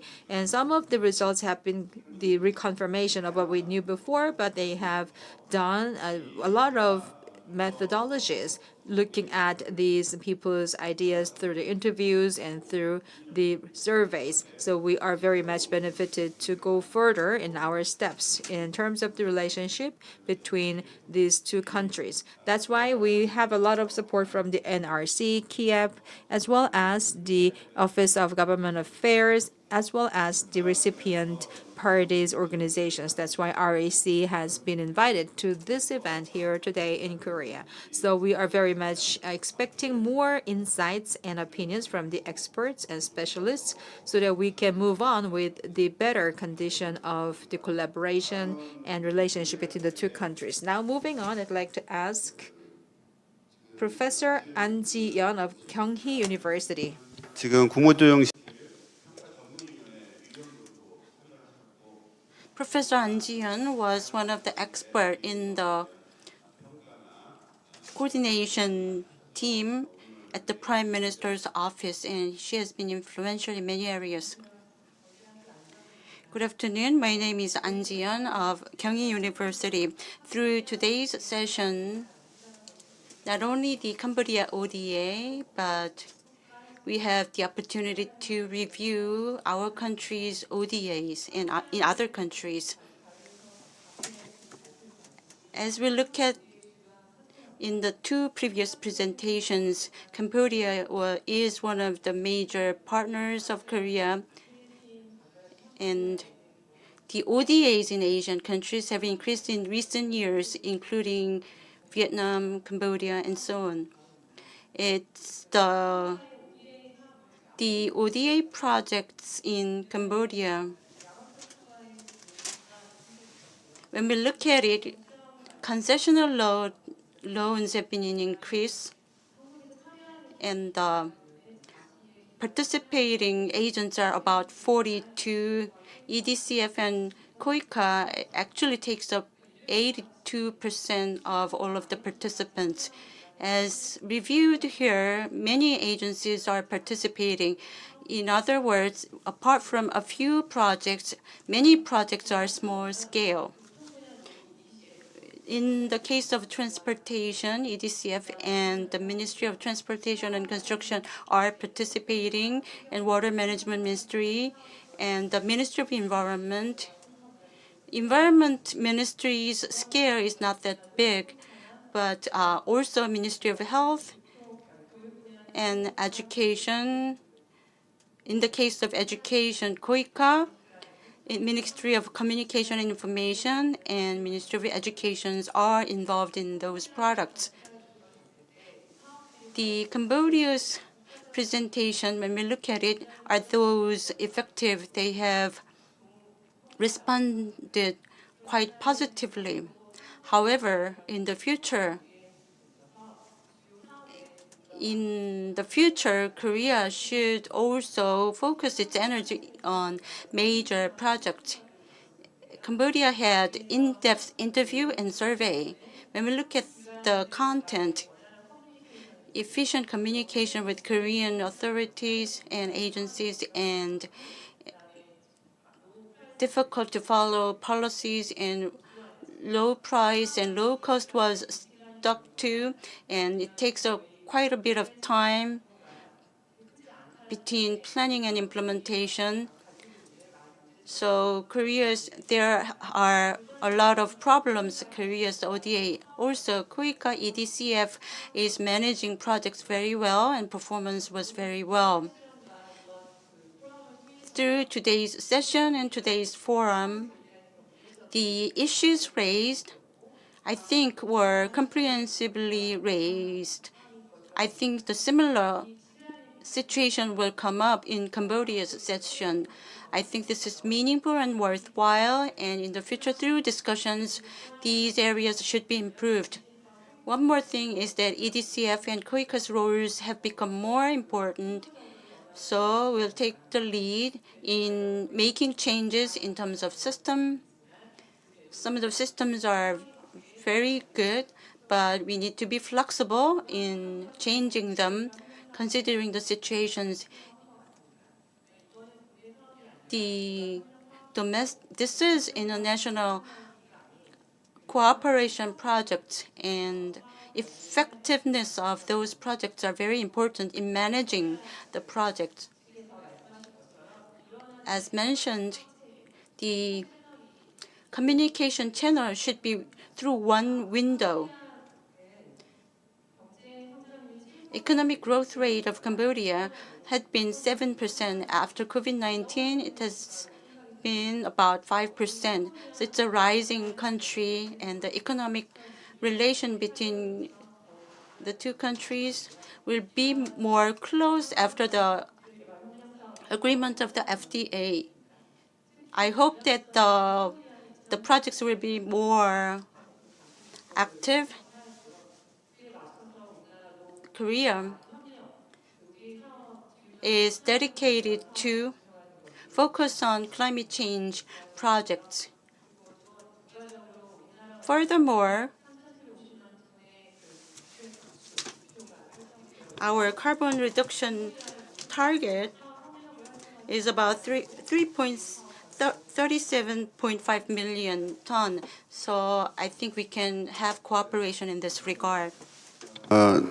Thank you very much. Professor An gave us good insights regarding what can be further improved in terms of the policies of the coming days. Thank you once again. Out of our research members, I'd like to ask Dr. Chung Ji-sun to put the insights here, along with the Royal Academy of Cambodia, representing KIEP. The local presence has been made, along with Dr. Key and also Dr. An as well. So a lot of interviews were made together. Evaluation and assessment of the projects and programs have been also implemented on a partial manner. You must have heard a lot of things from the local people, so I'd like to ask you to put some inputs here. Thank you very much. My name is Chung Ji-sun from KIEP.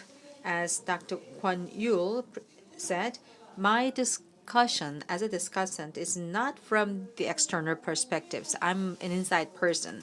So I was part of these projects, so I was able to gather some insights from these projects. So in the future, at the level of the Office of the Government Affairs, a lot of diagnosis will be made on a general basis. As so, we would like to also input some of the things that can be considered in the future for the betterment of the projects. So this is from my perspective and also opinion. So that's the story I would like to add here. The basic background of this project was already explained, why we are doing this. We have 3 pillars of the purposes of having this research. Number 1, we wanted to have the surveys interviews of the people at the local level so that we can have the absorption of their ideas and feelings. And then secondly, we wanted to have the cross-checking along with the Korean counterparts. Thirdly, we also wanted to look at other donors, circumstances, and practices. We had this kind of triangular process of having this research together. So we have RAC, which has gathered opinions from the local perspectives. RAC has a very good presence and also impact in the local country. So we kind of believe that the data collection they made. And then we also had some limitations of the things that we basically had. As you know, the general election was held on July 15th last year. So data collection, as you might have recalled, it was between July and October when we did the in-depth interviews. And that's immediately before and after the general election of Cambodia. And then the government was changed and the new cabinet was organized. So the major decision makers on the Korean ODA and the practitioners of the ODA were kind of replaced. So this is the very same time period when these kind of changes occurred. So although we had a lot of efforts made by RAC, we were not able to see the level of participation as we had expected prior to the general election. As you already know very well, we kind of neglect the importance of having the better communications with these recipient countries. And also we know that there is a limitation of any research when there is a very big change in the recipient country. That was also another experience that we had as evidenced by this time. Nevertheless, RAC has been so much conducive to the project and research as we have expected. Once again, I'd like to extend my thanks to the RAC taking this opportunity. Secondly, I said I did this cross-checking in Korea, right? So it is necessary for us to see the story from our perspectives as well. Before we had the research started, there were a lot of ideas coming from other people. We have people stationed in Cambodia and we have people working in Korea for the ODA. The biggest challenges we heard was about the evaluation fatigue syndrome. So in Cambodia, they have been a lot of ODAs from Korea implemented, and some of the projects were concentrated for some time period. So the projects done by many line ministries like portfolio surveys and ODA due diligence, and they're having a lot of assessments. So we became subject to various types of assessments. Therefore, not just for the local ones, but international ones and the Korean ones. We had all these ODA-related people and ODA-related organizations. So they were all subject to the assessment and evaluations. So they said they somehow had all the experiences of being subject to the assessments, taking their actual time of working away. So these are all very fragmented assessments they had to experience, and they kind of feel fatigue out of these assessments. Going back to the ground zero, starting from the very first planning period of this research, we had the KIEP as a research organization, and we had the commissioning organization like the Office of the Government Affairs. Their relationship is quite important, but also at the same time, the relationship with the local organizations in Cambodia and also the opinions from these players in the field will be very important. What I suggest here is not to have the opinion from these local people later, but earlier. So if we have the in advance collection of data from them, it will be expediting our assessment. So the evaluation is always really coming later. So evaluatability assessment is quite important. One of the very important factors for this is to have the alignment of this purpose and also the reason for having this kind of assessments and researches between the donor and recipient countries. So if they are aligned and mutual understanding about the reasons, that will be very beneficial, and also they should be reflected in the future as well. Thank you very much. And that was also a very good comment. So July was the time of the general election, we know, and we all remember. And also they had new strategies for the national development in Cambodia. It happens that in the next year, we also have the national strategies to be changed for the next year. So July was also the time for Korea to have the new perspective or new look at the Cambodian ODA. So I think it was a very good time for us to have the kind of researches and surveys. We were looking at the step-by-step approaches of these new strategies. That's why the government office for this development is very much willing to do all the collection of the data, and we will share the data with all the people related. So we will also be looking at the very important things that should be further developed or changed. That's the idea and purpose coming from our office. RAC today gave us a lot of talk and a lot of recommendations and the results. So thank you very much for that. And we also had a very good timing for this. And since we have almost completed our projects, although there were difficulties and challenges, I'm sure that these kind of suggestions will be very practical from next year because we are based on the local ideas. So far, we have heard from the 4 discussants. Now, we also had the Dr. Lee Eun-seok and Dr. Ki Sebarepath. You have done your presentations. However, if you have more to add, or if you have some things that you have to come back to the discussion points, you can have some time to talk about these things for 1 minute each.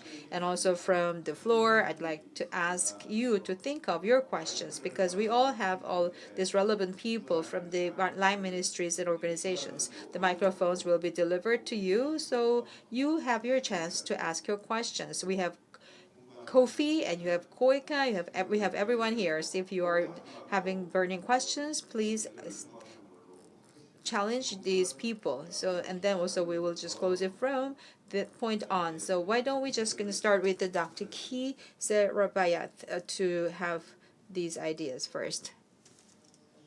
So I would like to add some information regarding to the process of the ODA that must be approval by a Korean side. Actually, the announcement by the Ministry of Economy and Finance for the Korean loan to the line ministry. And the line ministry submit the projects.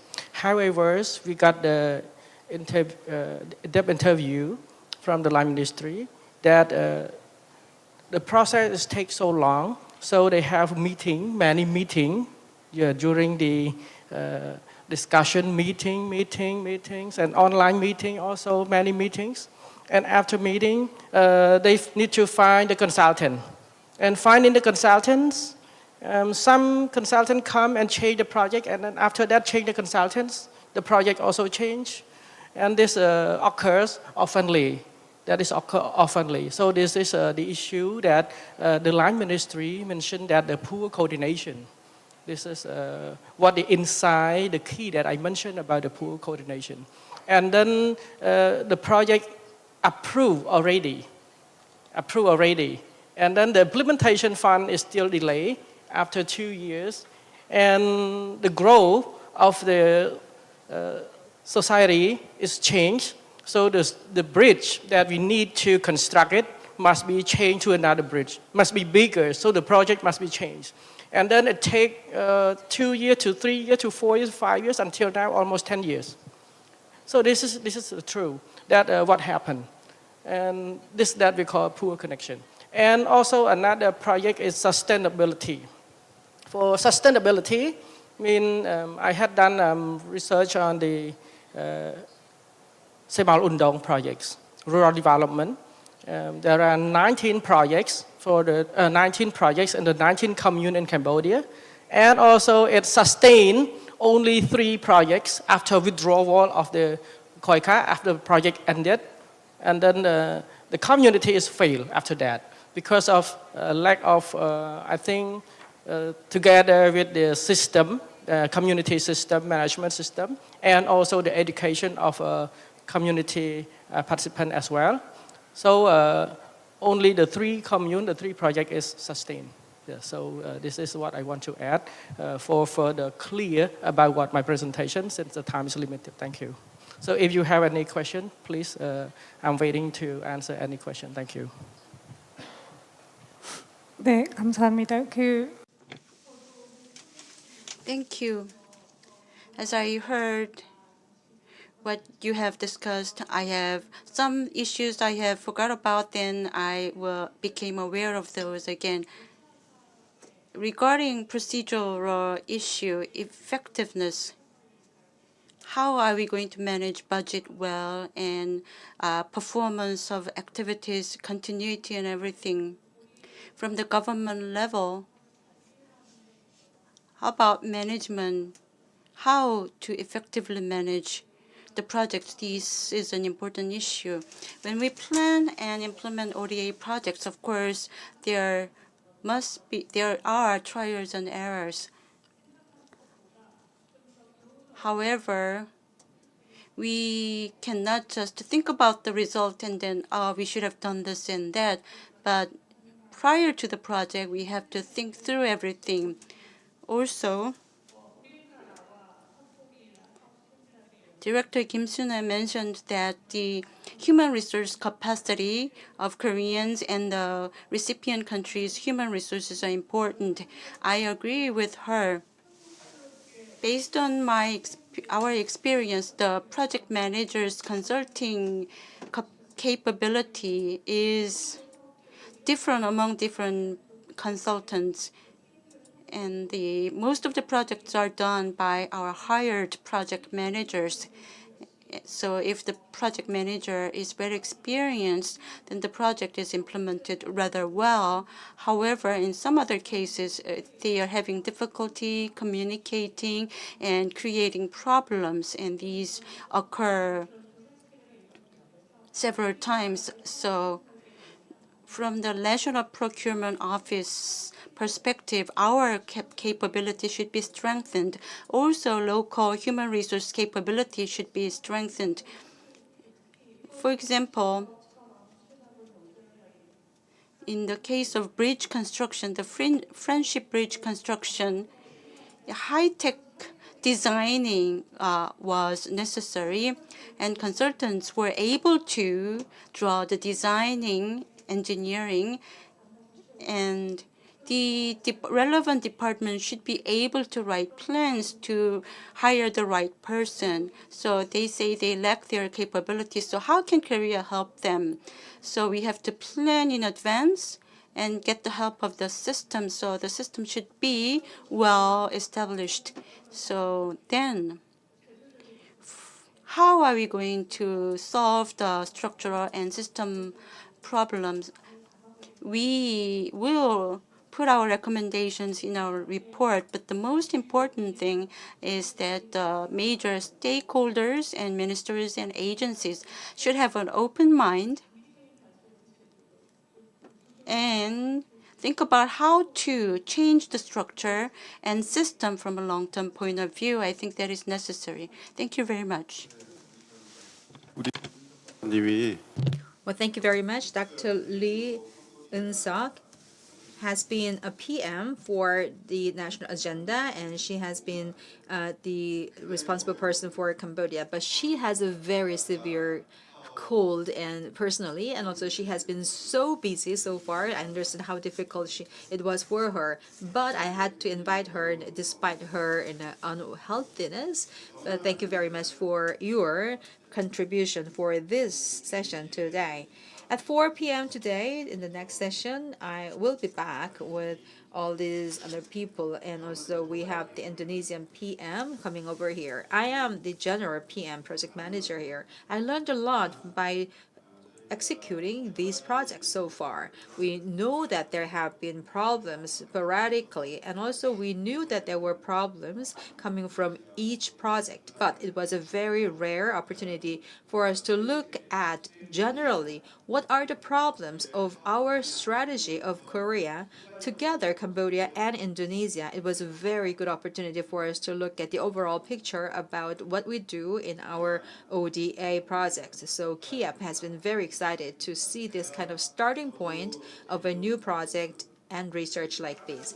Personally, I have to tell you that I was very much surprised to see that there is a very lack of discussions for the organizers of these kind of projects of the aid between these two countries at the very highest level. Maybe this is the very first time to do that. So in the future, I'm very committed to see more of the collaborations like these. So we have to be able to more strategies for the implementation. And also we know that there can be a lot of challenges, like for example, very complex methodologies, delays of these projects. So we need to be more flexible in the future by changing our stances. So far, no flexibility has been enjoyed so far. So it is very important for us to look at other countries' circumstances and practices. We have to be looking at these general purposes, and then we can also go back to the basic fundamental reasons why we are doing this. So we can go back and forth between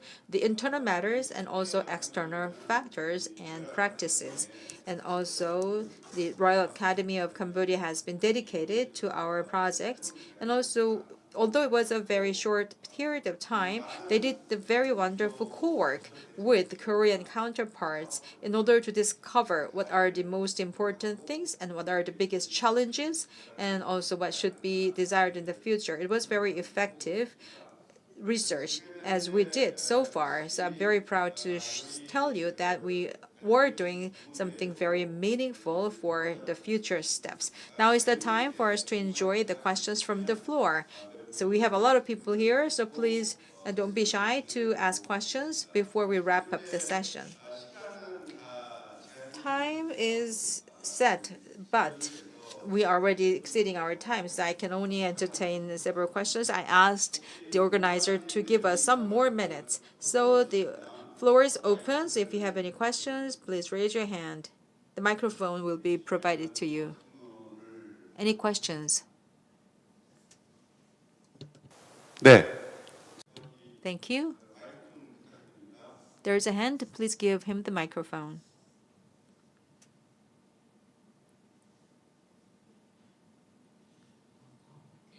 Thank you very much. I have a question.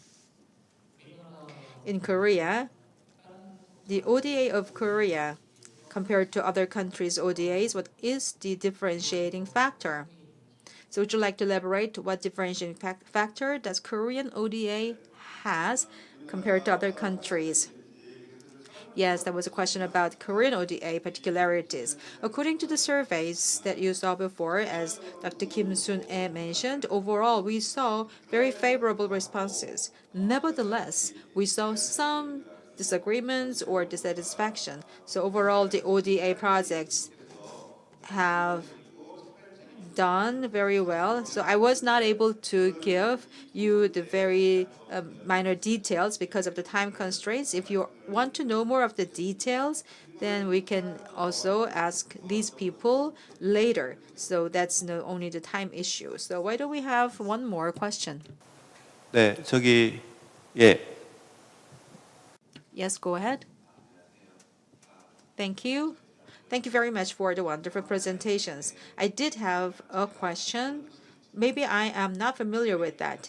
But in case of World Bank or the UN's organizations, they have a lot of published materials before and after the projects. And although they are not complete, they have the microdata or the basic data that have been collected throughout the processes. They have some more access to these kind of projects happening in some countries. But in Korea, we didn't have the amassment of the data. So whenever we have a new projects, new steps should be made for collecting data. So although we have to report some of the results from the previous projects, but I was having very difficult time in getting the old data. So why don't we expect that we should have some kind of accumulation of the data? I don't know if Korea has one, but maybe it's only me. But I would like to have a very systematic data collection of all the previous projects. Secondly, I agree that there can be fatigue of the evaluation because assessment and data collection should be made at the same time. Of course, that might have increased the level of fatigue. So I'd like to ask you to explain more about that. So excuse me, but where are you from? I am from Handong University. I am pursuing these kind of similar projects, and I used to work for another organization before. So currently, I'm at the university. Thank you very much. So why don't we just get the answers? So regarding the differentiating factor first. 두 번째 질문하신 Regarding your second question, let me provide answer as far as I know. Regarding the future, I'm not in a position to provide the future plan of us. The project data that we have implemented in Korea, of course, there's a little public awareness about the data. World Bank and other donor organizations have accumulated their experience in database and local-based experience and data collection. They have their own system, and through strategic plan, they have set priorities and goals, so it's easy for people to get access to information.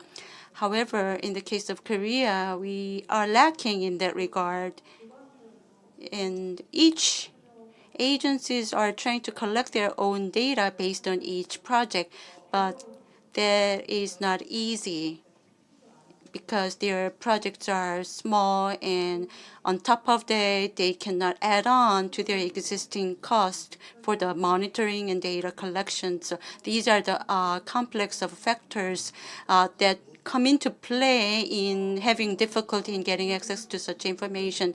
From several years ago, we are making plans for the direction for building database at the State Affairs Coordination Department, but we are making efforts to and revised our data portal, but we will take keen interest in that area in the future to help you. Thank you. Thank you. Since we have Dr. Ki Severbath, would you like to elaborate what are the differentiating factors for Korea, whether it is good or bad?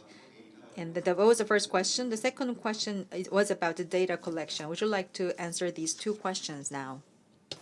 Yeah, regarding to the question one, that you want to get the full data of the ODA.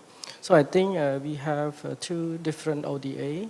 One is multilateral ODA, another one is bilateral ODA. So for multilateral, you can find from the OECD data or World Bank data, you will get it. And for another bilateral ODA, you just go to the parliamentary libraries, I guess, maybe. And also the Exim Bank, they also have recorded data. But what I mentioned is the segmentation of the ODA in Korea. That's why the data is so in different way to get it, that I suggest to have a one window service for the data. So the one channel for the data, so it is easy to get it, to control it, to manage it, and to implement it. And for Cambodia, we have two channels. So one channel is CDC, that we call Council Development for Cambodia. So this institution manage only the grant, mostly from the KOICA and also from other grant. And also another institution is called International Cooperation, General Department of International Cooperation for Ministry of Economy and Finance. So we have the data of the loan, the concessional loan and also loan. And regarding to the data of the research, we just focus on what happened in the past And then we see the perspective that we evaluate what the ODA offered to Cambodia and the effect, the efficiency of using, of working operation that ODA, and also the effectiveness of it, how to it can help Cambodian society. And let me say that I think this is the truth information that what we discuss is in the data that we get is in a hidden profile of the respondents, because we use the survey monkey that is not allowed to add any email address, phone number, or name or institution of the respondent.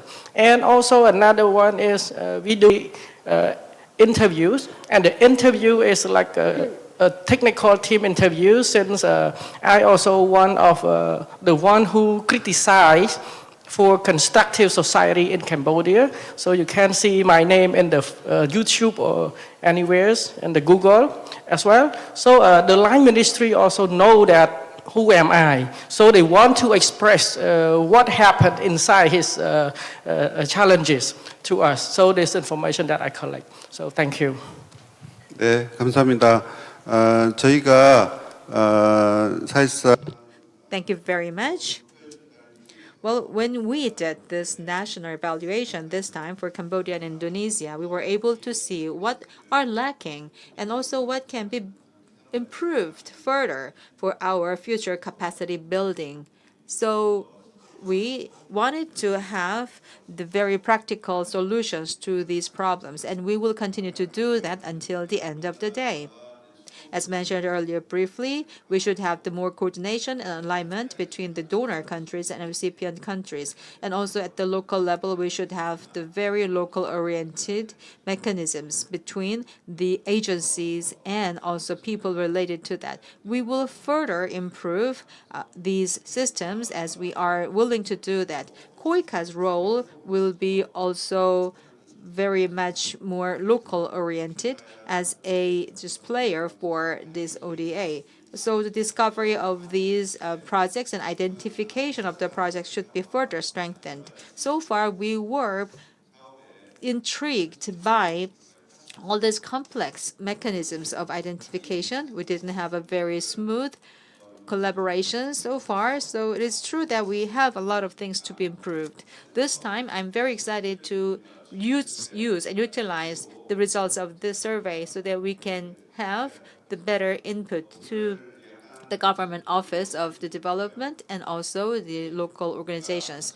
I know that we have spent 10 minutes more than the schedules, so we can sacrifice some coffee break by about 10 minutes before we start our Indonesian session.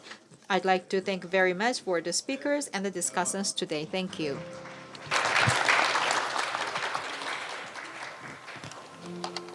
네, 우리나라 캄보디아 개발협력 활동의 중요한 이슈와 개선. Thank you very much for the four experts and the chair for the various issues of ODA between the two countries. Please give them another round of applause. After coffee break, we will resume session regarding Indonesia. And on the left foyer, we have photo exhibition. So during the break, you might want to pay a visit. So after break, we'll meet you again at 4 o'clock. Thank you.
2023 글로벌 코리아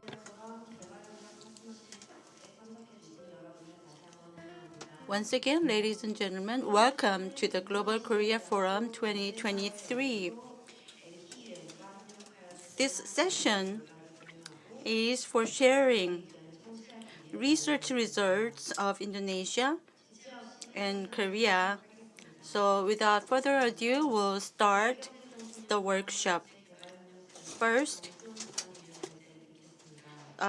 will be a presentation by Jung Ji-won, representative from ODA researchers, and with the title of Challenges of ODA Support and Performance.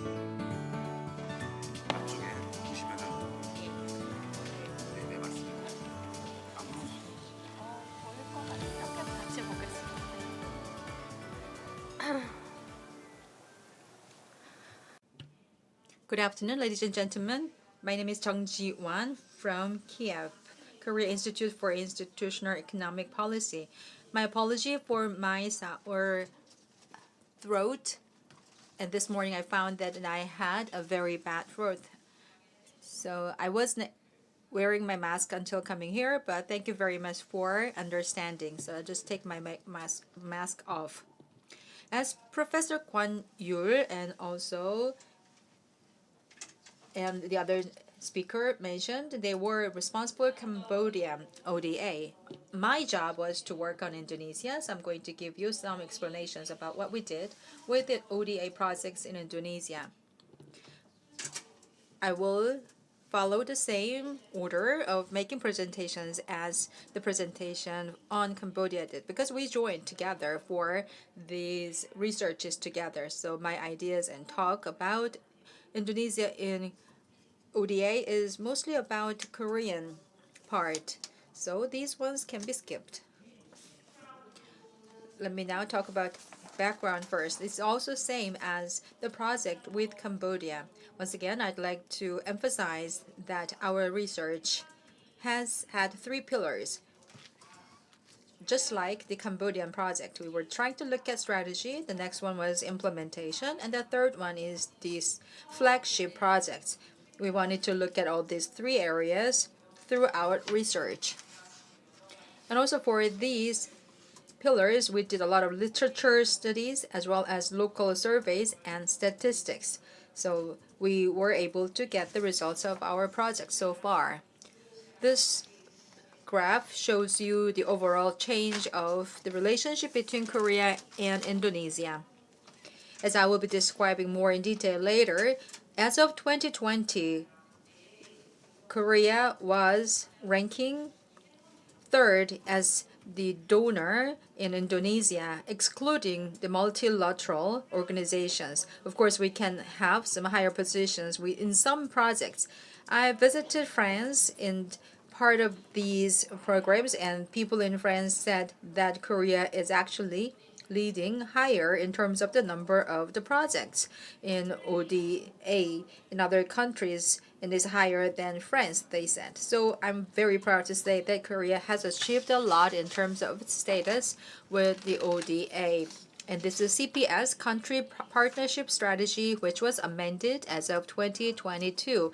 This is about the background research about what we do and in terms of strategies.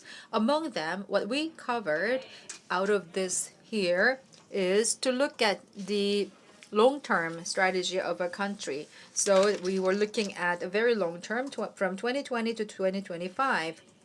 Actually starting from 2005 to 2025 for 20 years. So we wanted to establish a country that is developed and self-reliant. So I'll be also talking about the long-term plans at the end of the presentation. And they also have the announcement of long-term plan in September sometime this year. So I'm sure that our plan, our country partnership strategy for Indonesia will also be amended once again.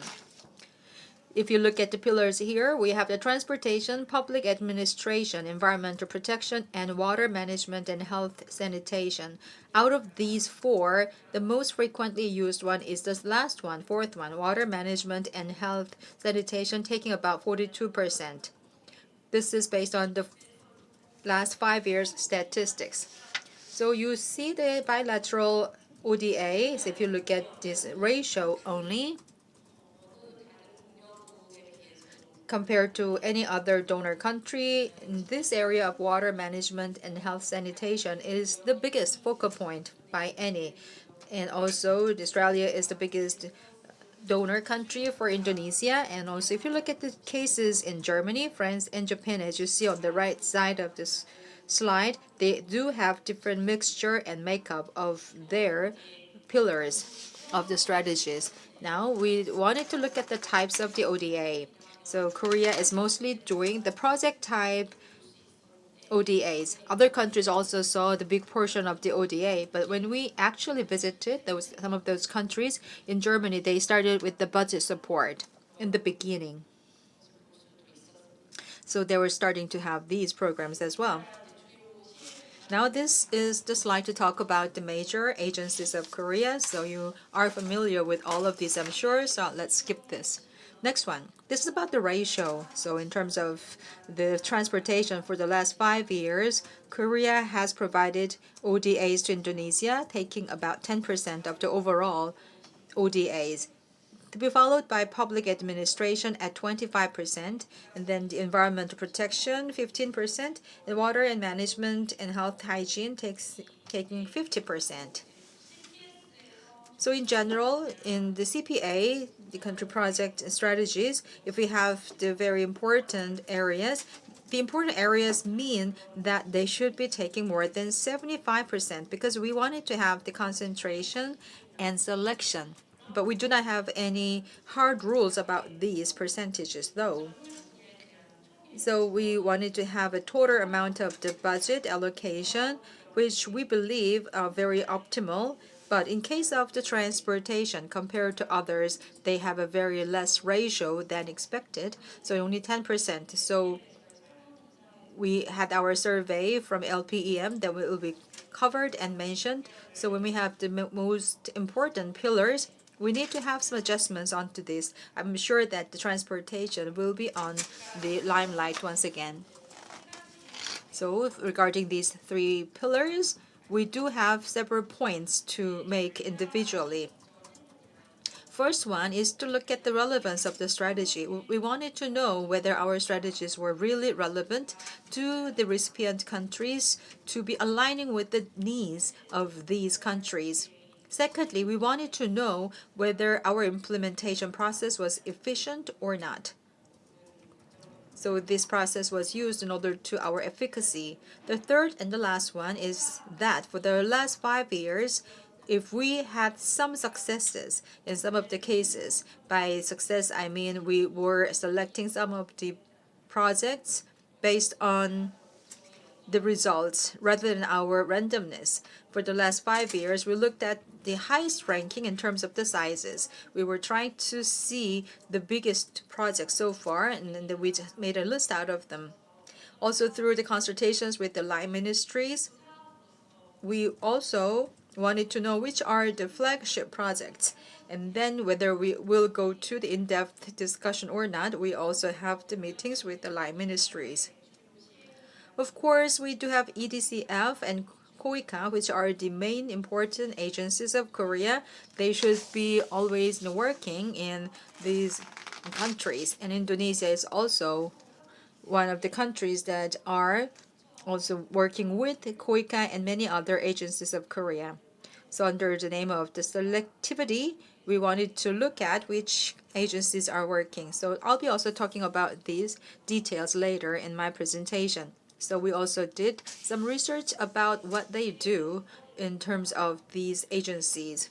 As of September, when we did the first workshop, Infenas made a presentation likewise. So I took the data from their presentations. They have the 2045 vision of Indonesia. So sooner or later, they said they're going to make it as a national mission. So currently, they have the plan from 2005 to 2040, and then they're going to replace it with this 2045 vision. When I heard about their plans, the current CPS's strategy against Indonesia, according to my recollection, by 2025, Indonesia will become the upper medium level country as planned. And also, they made already 20-year long-term plans to achieve that. And the director of Bafena said that by 2045, at that time, Indonesia is aiming to become one of the developed countries. And also, based on many indices, as you see here, the poverty ratio will go down to almost zero. And also, ATCR index will be improved a lot. And these are their plans among many others. So these targets have been published and announced. They also had 8 main themes.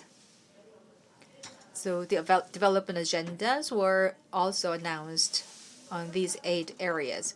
So if you see the composition of these 8 themes compared to against 2025 vision, they are more or less overlapping or similar. But when I looked at them in more detail, there's something I felt as well. So talking about the future 20 years of Indonesia, Indonesia is aiming to become one of the developed countries based on the IT technology. Society transformation is also included. So they are really aiming for the high-tech science and technology development, and their implementation will be also arising from that. Also, in that workshop, there have been attendance by the government officials. These government officials mentioned that there can be also a case here. The case in point here is that the Korean ODA to Indonesia should be also important for the social and economic development of Indonesia, but they want it to be more aligning with their 2045 strategy for the value-added technologies and infrastructure development. So there was kind of opinion from these government officials. Also, talking about the relevance of the strategies, when we talked about these things, so far when we had the CPC projects, we looked at concentrated efforts. Also, we looked at a lot of literature. Compared to the literature and the draft we were making, and I'm going to show you later, we have a lot of things in common. But in the process of making these, we didn't intentionally try to meet in the halfway, but we did have the results like this individually.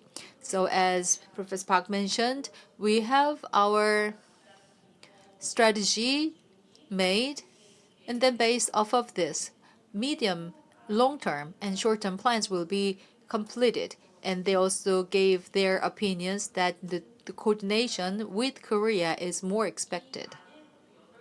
What he meant here is that out of the 8 themes, they also have the agenda in advance, and also the game changers have been mentioned. We can understand what their game changers are about if I read all of these things. But if they have the further negotiations and discussions between the 2 countries, we will be able to identify what they really want. So that will be the very important factor to improve our effectiveness of the ODA from our CDC. The next one is implementation process. So if we wanted to look at the efficiency of implementation process, so what I brought you today is about other countries' cases. Through the interviews with these donor organizations from other countries, we have some insights made. So in Cambodia session, we learned that some things were missing in Korea, and also that was discovered throughout the surveys. As we heard, we went to these countries. I myself have been visiting these countries to look at what are the current conditions of their ODA processes. So I specifically wanted to know how they were doing with Indonesian government. So my questions to them included their practices with Indonesia, their challenges and their solutions to these challenges. If we agree on these new solutions, maybe we can adapt to what they have done so far. That's why I asked these kinds of questions. So you will be able to see here a lot of challenges there are. So on the part of the people and citizens, they had some issues raised. In conclusion, except for Japan, all other donor countries are feeling some challenges and difficulties. It's not because it is Indonesia they are dealing with, it's because they have to do the job as donor countries and they have general elections coming up. I heard the word that things are being slowed. So everywhere in the world, all the countries as donor countries have these kind of problems or challenges. So by country, I would like to mention one key word here.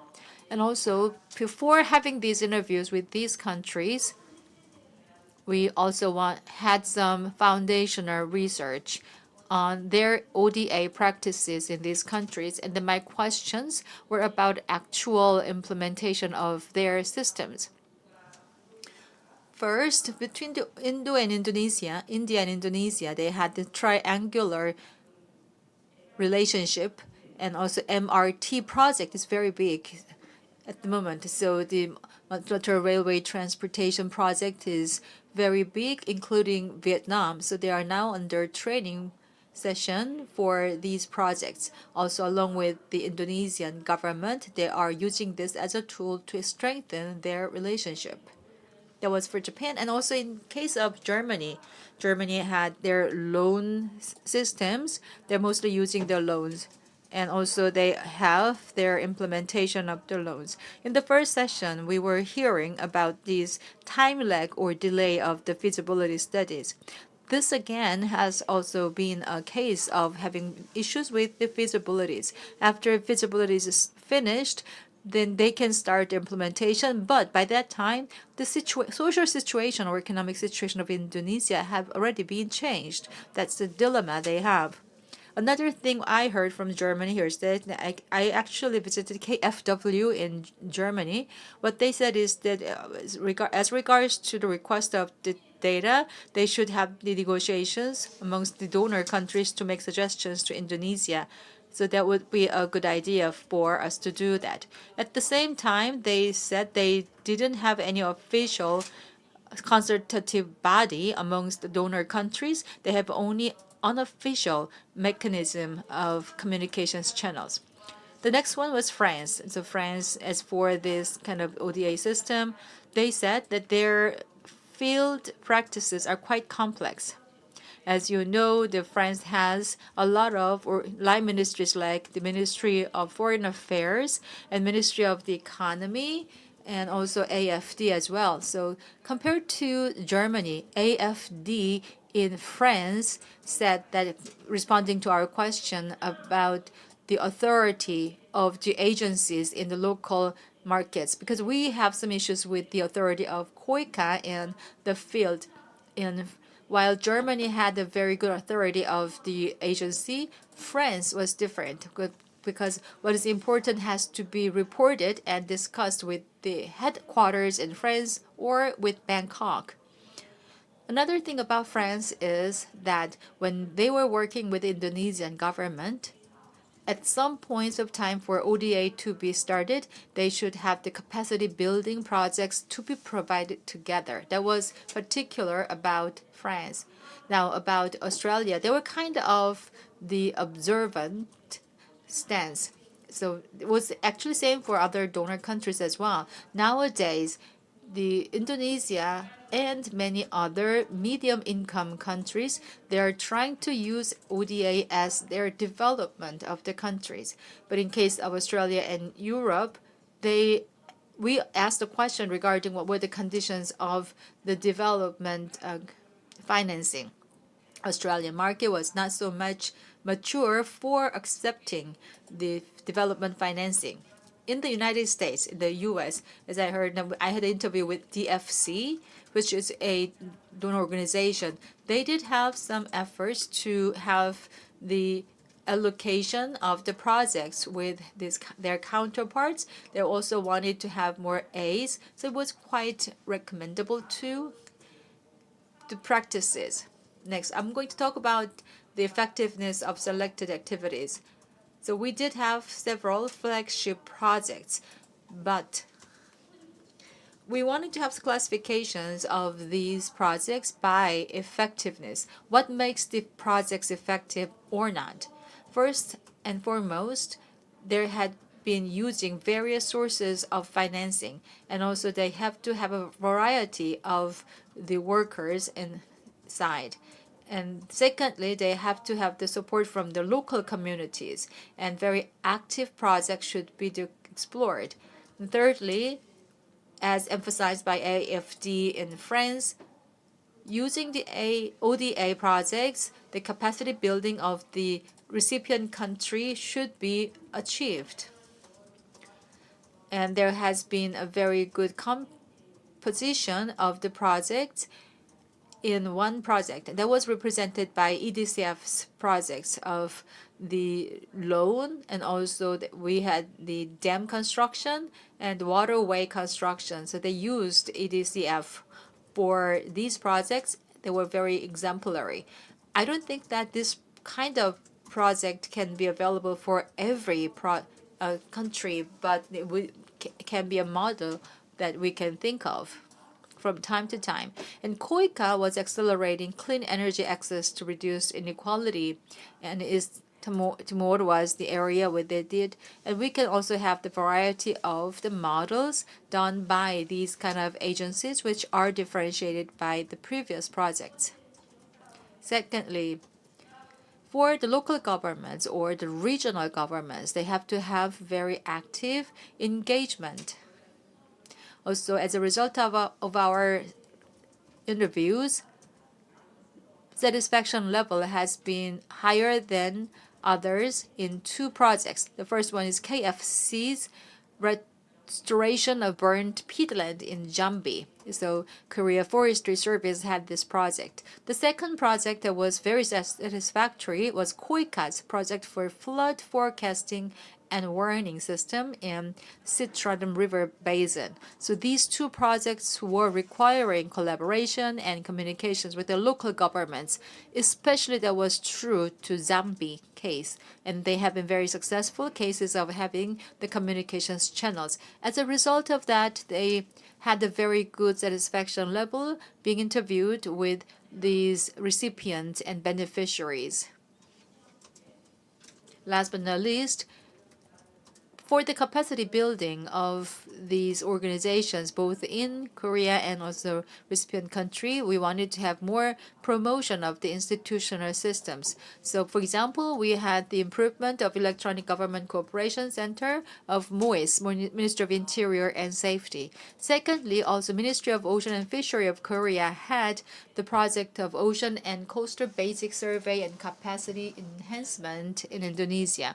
These two projects were very exemplary for capacity building of Indonesia. They were actually connected to the next series of the projects called DCF, and also they have been working with KOICA together. So that was a very successful and exemplary one to be benefiting these countries. The Ministry of Ocean and Fisheries project had been able to create 6 to 7 regional centers as a result of this project.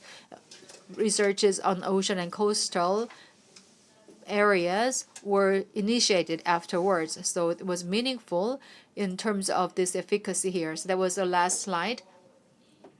As for me, this is the end of my presentation, but I am also serving as the moderator for the next session, so I'll be coming back to you for further discussions. Thank you very much. Thank you very much, Dr. Zhang. It was a very thorough presentation.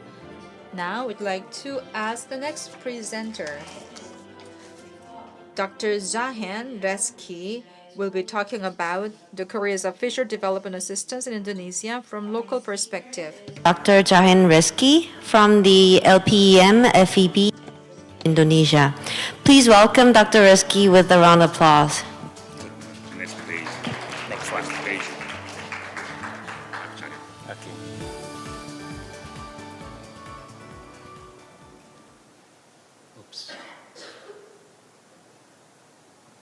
Oh, it goes to the final slide. No? Sorry.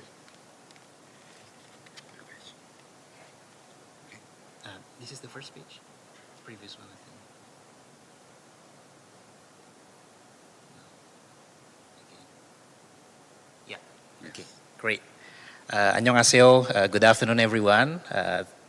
And I think even though the weather is pretty cold today, I hope everyone is in good condition. So let me introduce myself. My name is Jahan Reski. I'm the Vice Director for LPM. And I think before I start to explain what we have done so far with Dr. John and also the KIEP team in Korea, I would also like to share about LPM because maybe no one here knows about LPM.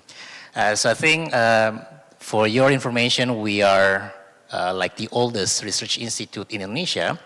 We have been established in 1953, so we are almost 70 years. And actually, on the 1st of November, we were celebrating our 70 years of our institute. So we are pretty old.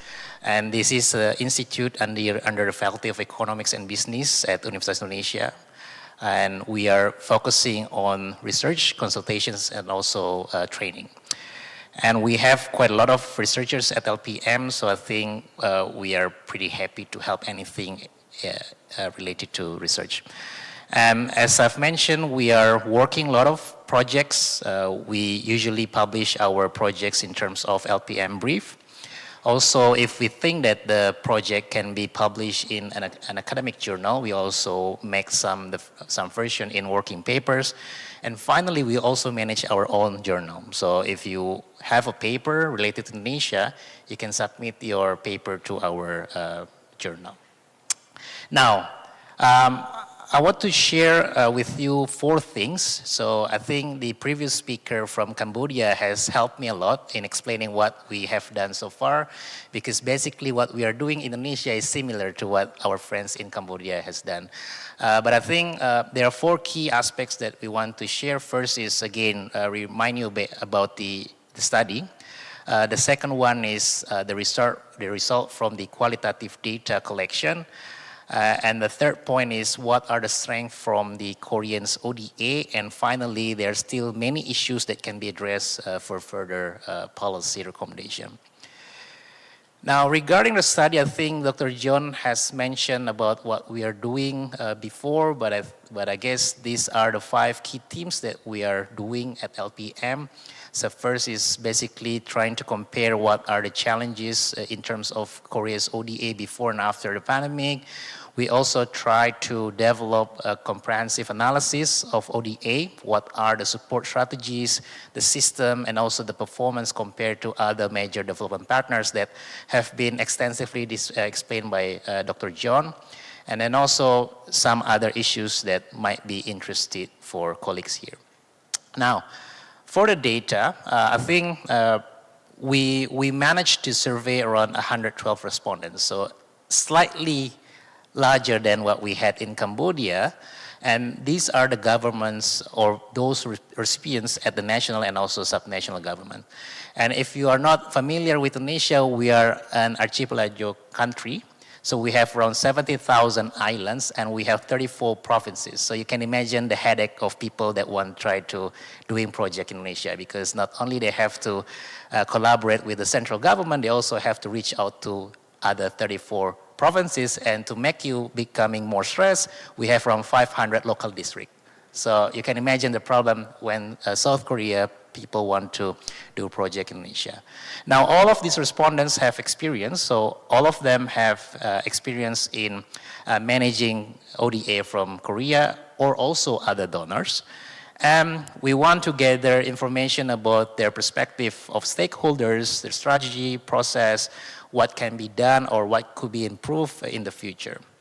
So these are 7 sections that I think similar to what our colleagues from Cambodia have done, but I think I just want to highlight some of key important results. Again, around 60% of our respondents are coming from the national government. So even though there are a lot of projects at the local level, but it is still difficult to get access to this regional government. And then almost half of them, or 52.7%, have experience in managing international development assistance between 1 and 5 years. And this is this is probably gonna give us some insightful information because people who have managed longer period of ODAs might have more experience compared to those who have managed less.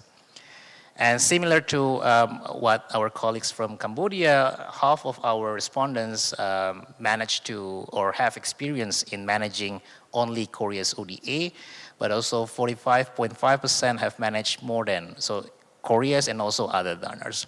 And in terms of other donors, these are the list of countries or other agencies that have been involved. So I think most of our respondents have been experienced in helping donors from Australia. Now, for the in-depth interview, we managed to discuss or conduct an in-depth interview with 5 respondents from government institutions. And this again, we want to again confirm what we have found from the survey. We also want to corroborate, is it true, the result from the survey with what they have experienced so far on the ground. And again, these were selected to represent all priority areas of Korea's ODA. And there are 5 interviewees from the Ministry of Transportation. We also managed to had a discussion with the Ministry of State Apparatus, and Pak Cahyono is attending with us today. We also managed to discuss with the local government, which is the Jambi Province, Ministry of Public Works and Housing, and finally the Ministry of Communications and Informatics. So I think I would highlight what are the key strengths of Korea's ODA. And this might lead to some results, even though we have not managed to estimate the, you can call it causal effect. One of the key strengths that we found from our studies, Koreans ODAs always try to include Indonesian recipients in finding a suitable project during the project identification phase. So this is really important in order to make all of these projects align with the government goals. And the result from this strength is we've seen that the projects, in most cases, the projects are aligned with the national development agendas. The second one is also we managed to gather information about the responsiveness in addressing Indonesia's recipient needs. So I think almost all of these ODAs that have been received by the government of Indonesia are trying to address the needs of the government. And the result from this strength is we see some ability to align its assistance with the immediate needs. And I think issue with rigidity also becoming important here because again, sometimes they will change their needs. But the ODAs coming from Korea has tried to be becoming more responsive.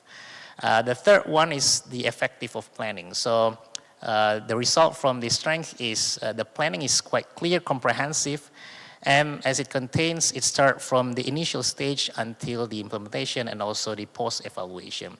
So I think it is really important because if you have a well-informed planning, it will help to guide the related stakeholders, you can name it from the central government until the local governments, to have a similar agenda or objective in order to complete their tasks. And we can see from the graph below that the perspective of Koreans' current priority, as Dr. Jeon mentioned, there are 4 country priority sector. The first is transport. The second one is the government and public administration. We also have environment and WASH. And most of the respondents are tell us that 87% think that the environmental aspect is the most relevant and aligned with the current government challenges. And I think it is really important because, again, people are talking about environmental issues now. So the way that the Koreans ODA have invested a lot of money into the environmental sector will be very important. However, there are also people who think that the CPS in terms of transportation is still not aligned or somehow somewhat not aligned with the current government agenda. So I think this can be improved in the future because also we know that the demand for better transportation in Indonesia is pretty amazing. Now, another important aspect that we found during the studies, the higher allocation of budget for main activities. So I think I wouldn't say that higher budget will lead to a good quality, but I mean, if you have more resources, you can do many things. And it helps to prioritize resource allocation where it is most needed, and also focus on the expected outcomes and results of the projects. And also, because of there are a lot of higher allocation, the responsive of the level of satisfaction from the project management is also high. So I think almost all of them are pretty happy with the process of Korean's ODA, but I think one aspect that can be improved further is about the implementation and also the post-management, the monitoring and evaluation, sorry. Next, I think we also know that, again, if we are talking about ODAs, you also want to have some knowledge transfer. And I think one of the key strengths from Koreans' ODA is the opportunity for Indonesian stakeholders to increase their productivity through knowledge transfer. So it leads to some improvement in ability of this local or national government. So Indonesian stakeholders can adopt the best practice system and they can replicate this basic system in their own ministries and in order to help Indonesians to becoming more better in the future. Also, related to the point number 5, there are also commitment for capacity building. So it increased the capacity of local institutions and also the individuals who are working in these ministries in order to enhance their skills, knowledge, and technical expertise.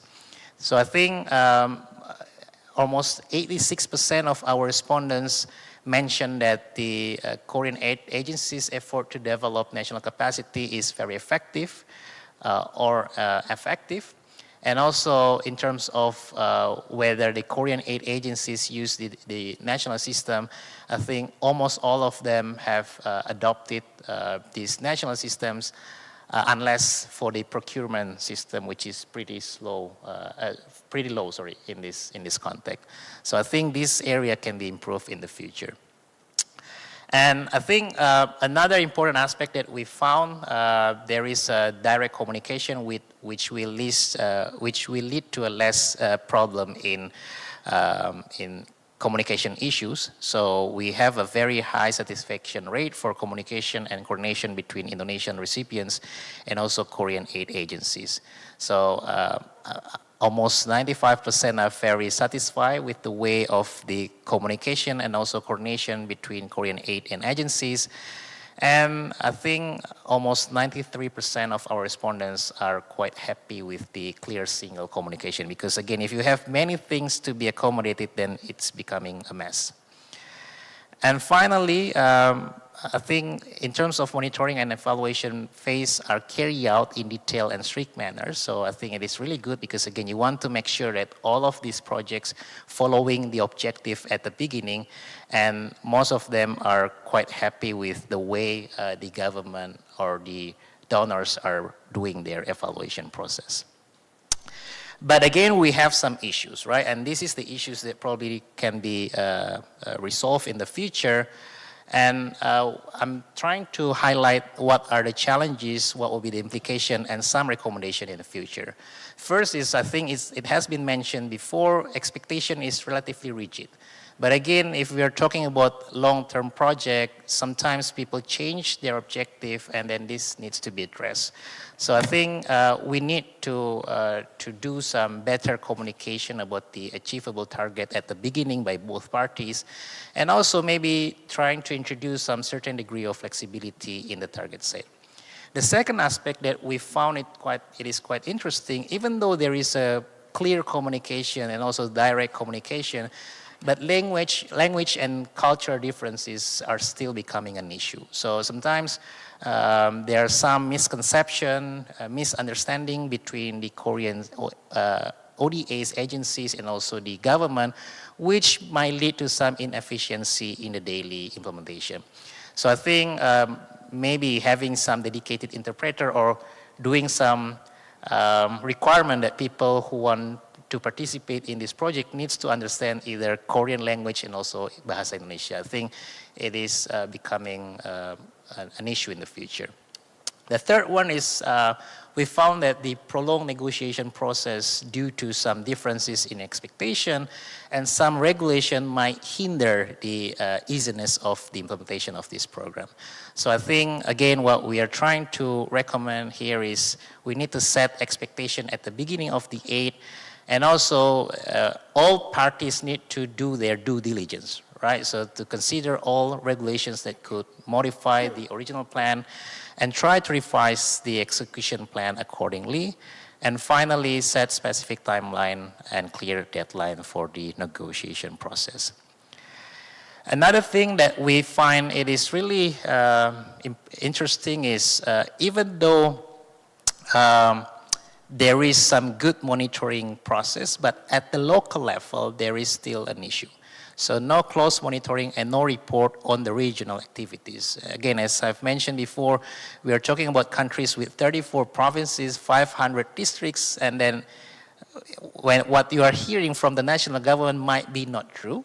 I wouldn't blame the national government, but again, if you're going to the ground, it might have different issues. And also this is related to the misalignment of program between national and regional level, even though we have, as Dr. John mentioned, the national plan, but again, local government also has their own preference, right? So this is also an issue because again, sometimes they don't want to follow what the national government are told them to do. So what are our recommendations to increase monitoring activity both from Indonesian ministries and also related institutions and also with Korean aid agencies? The first challenges that we found is the inefficiencies from the utilization of third-party consultant. And it is also becoming an issue because again, it is becoming a problem when you have so many change of communications and it leads to some delay in the decision-making process. So what we are recommending here is trying to minimize the involvement of too many consultants in order to make the program becoming more smoothly and also to increase the efficiency of this project. Two last challenges that we found in this project is after the project has done, and this is coming from what we have been interviewed in these 5 qualitative surveys, there is no follow-up activities on the completed ODA project. So once the project is done, then that's it. I think what we found or what we are hearing from the qualitative surveys, it is better to have another potential project or also trying to do other things that can boost the development progress on the past project. So maybe some improvement in the existing project can be done so far, or maybe doing some new activities that will help the capacity of the government. So what we will recommend in this project is to provide follow-up actions or projects on the completed projects in Indonesia. Because again, we are talking about a very huge country. So there are still many things that can be done in the context of Indonesia. And finally, this is probably because of some due diligence things, but again, some complex bureaucracy process and chain of command is still becoming an issue in some of our projects. So it leads to some delays of project activities because again, maybe you need to comply with some regulation, and because it doesn't comply with specific regulation, people will start to delay some decision making and it delays the whole project implementations. So again, it's easier to being told than be done, but reduce bureaucracy process, this is typical economist recommendation, but reduce the bureaucracy process, it is pivotal. You need to also shorten the chain of command in order to make everything becoming more efficient, even though it takes a longer time, but I think if it can be removed or reduced, then it will be helpful for the recipients. And I think for the future, I think one key questions raised before about the data. So I think it is really also important not only to get the perspective from the recipient, but also to do some evaluation whether it is true that receiving Korean's ODA will lead to some improvement in certain indicators. I don't know whether it has been done before, but that will be a very interesting project to be done in the future, because again, you have spent a lot of money, but you also want to know whether it leads to some improvement in these certain outcomes. And I think, yeah, some estimation, improving the data quality, maybe the Korean ODA's agency can learn from, you can name it like Asian Development Bank, or also from the World Bank, that they try to do some improvement in terms of, at the beginning of the project, they start to do some baseline data collection, and finally when the project is being done, they can know whether it has improved, it achieved their targets or no, and so on and so forth. So I have 20 seconds and I will conclude my, my talk today. So thanks for listening for our presentation, and also I would like to say thanks to NRC, to KIEP, and also to the Prime Minister Office that have invited us to collaborate in this project. Thank you. Good afternoon. Thank you, Dr. for the informative and interesting presentation. Throughout this project, I have closely worked with Dr. Reski and his team at LPM. I'd like to take this opportunity to thank you again. To mention that I'd like to mention that I enjoyed the collaboration very much, and I hope this to have a continuing in the future. 이번 연구 과제를 수행하는 과정에서 Throughout the process of doing this research, I've been closely working with Dr. Reski and his team members. So I would like to take this opportunity to express my warmest appreciation to them, because I was able to learn a lot from them. I look forward to having more chances and opportunities to be working together with you all. Based on these two presentations, now is the time for us to open the session with the discussants. So I'm going to give you the moderator. He is Dr. Chung Ju-young from KIEP, once again.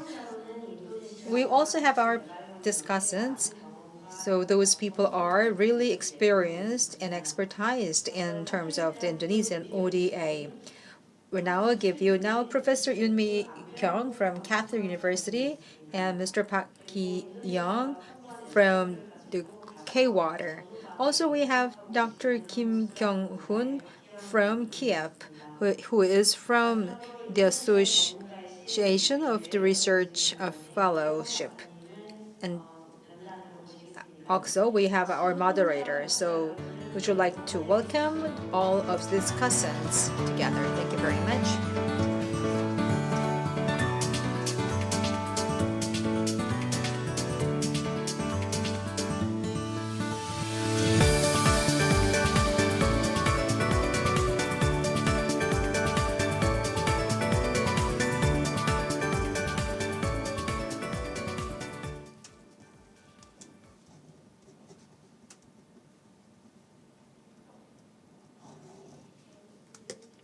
Thank you very much. Can you hear me well? Since we are just very close together, I'm afraid that I have to wear my mask today.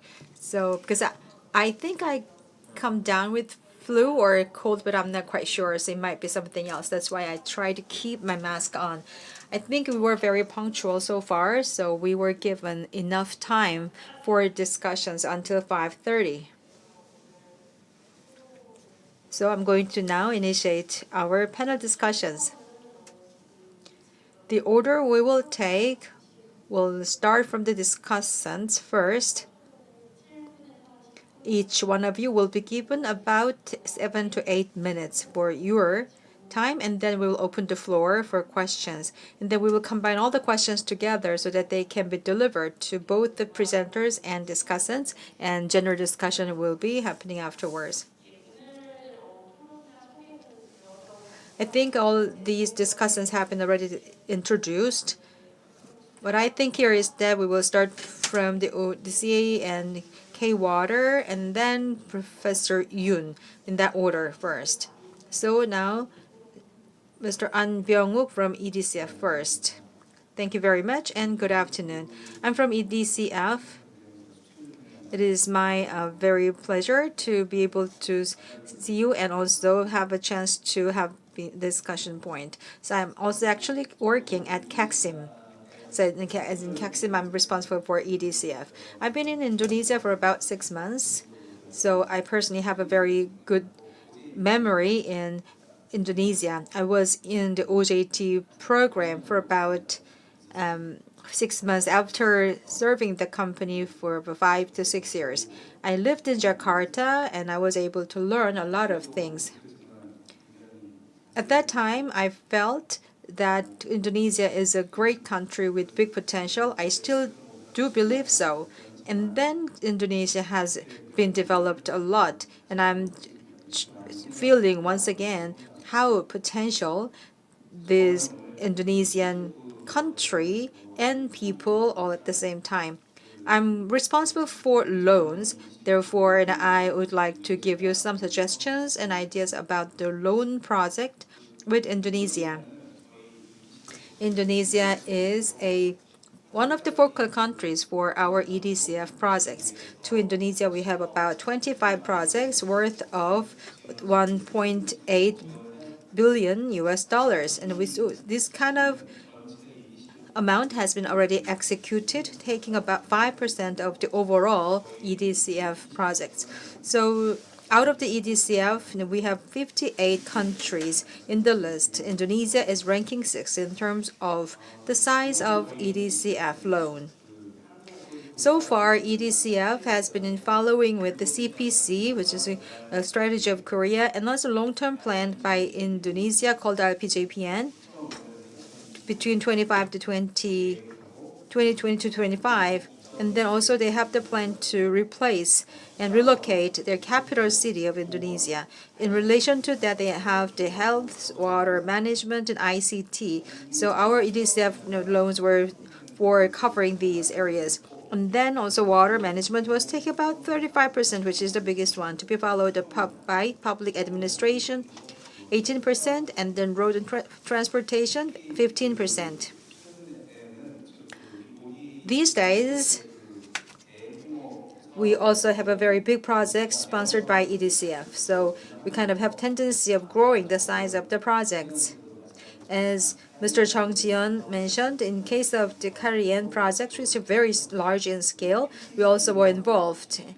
And also in the PPP projects and EDCF and other projects were combined together to make it complex in terms of the mechanism. We are trying very hard to collaborate with others to make a multilateral projects like these.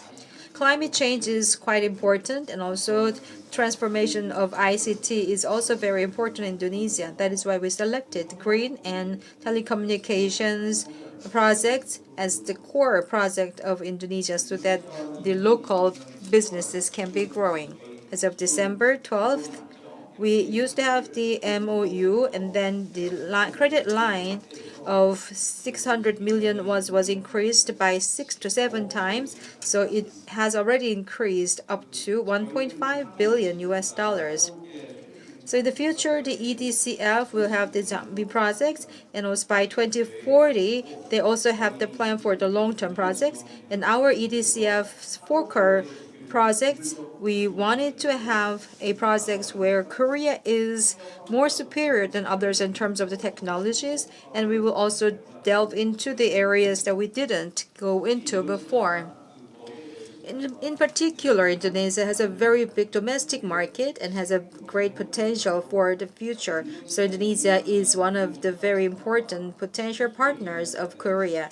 With the long-term tech plan as well as the relocation plan of their capital city, we are very much willing to expand our EDCF coverage to a great degree so that we can include PPP projects, and also we are very much willing to change and modify these modes and types of our loan projects very broadly. Thank you very much. Thank you very much. the comprehensive financial products development will be expanded. So I very much look forward to it. Next is Dr. Park Hyung from K-Water, and I heard that you prepared a PPT presentation, so would you please show the presentation? Thank you. I'm in charge of ODA at the K-Water, and I have panelists with me, but with researcher Song and with other people, we went to the local area and had to look at projects. And I had to go to Philippines this afternoon, but the chairman asked me to come here, so that's why I came here. I think macroeconomic perspective has already been mentioned. So from our perspective, I will present the key word is the climate crisis and G4 and new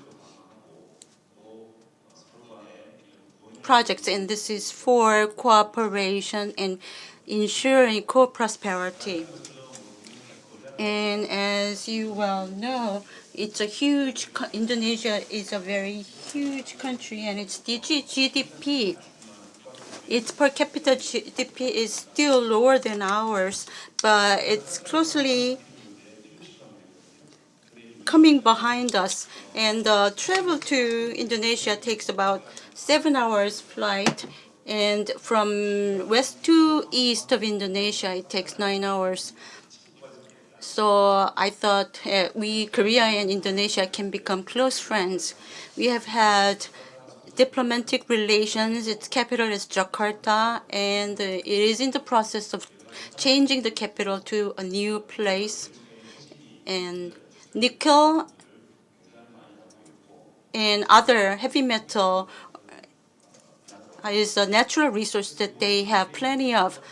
So when we look at Indonesia, there are two keywords. First is partnership, and second is implementation.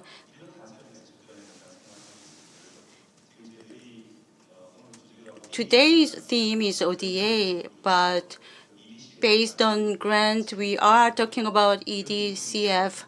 So based on that, we have to proceed to PPP projects and combining them with climate crisis. So the NDC should commonly be achieved between Korea and Indonesia. And the Korean project has already been introduced, and until refinery project, this is for water supply, and it's actually, when it comes down to, is weather climate project. So we would like to prohibit underground water usage. So in the future, the water supply will be essential for the country. The SIS Green ODA project and refinery facility it's a huge scale refinery facility. We are designing it right now. Utilizing our refinery technology, we are doing our best to design the very best facility. And from the Indonesian government, we got an offer. This is the location of the new capital. It's 1B and 1C. These areas need sewage and water works. So they offered it. How about doing it with PPP? The ODA projects that we mentioned, through the ODA projects, experience, know-how, and confidence increased. So they have suggested these offers. So in the future there will be more interest in these projects. And what we need to pay attention is climate change. These projects can be done on an individual basis, but K-Water is a public authority that produce a lot of renewable energies, and we have increased many related projects. And there are a lot of dams in Indonesia. Some of them are in construction, and some of them have been already completed. But their infrastructure is not that strong, so they may take 1 year to diagnose a dam, but we can do it very quickly. So in that regard, we can embark upon cooperation projects. This is solar power on power facility, on water facilities, and we are developing projects in a total of 8 areas. And the keywords here are clean and state-of-the-art city. So the main factor for us to implementing projects rapidly is the close relationship between the two countries. And we have a common project with Indonesia, which is called the AWC Water Project. And we are developing the project together, collectively. So that's why we are in a position to develop high-quality projects in a rapidly short period of time. Also, green transition and carbon neutrality are another area of cooperation. GTI is Green Transition Initiative. And together with our Ministry of Environment, we are taking the initiative with Indonesia.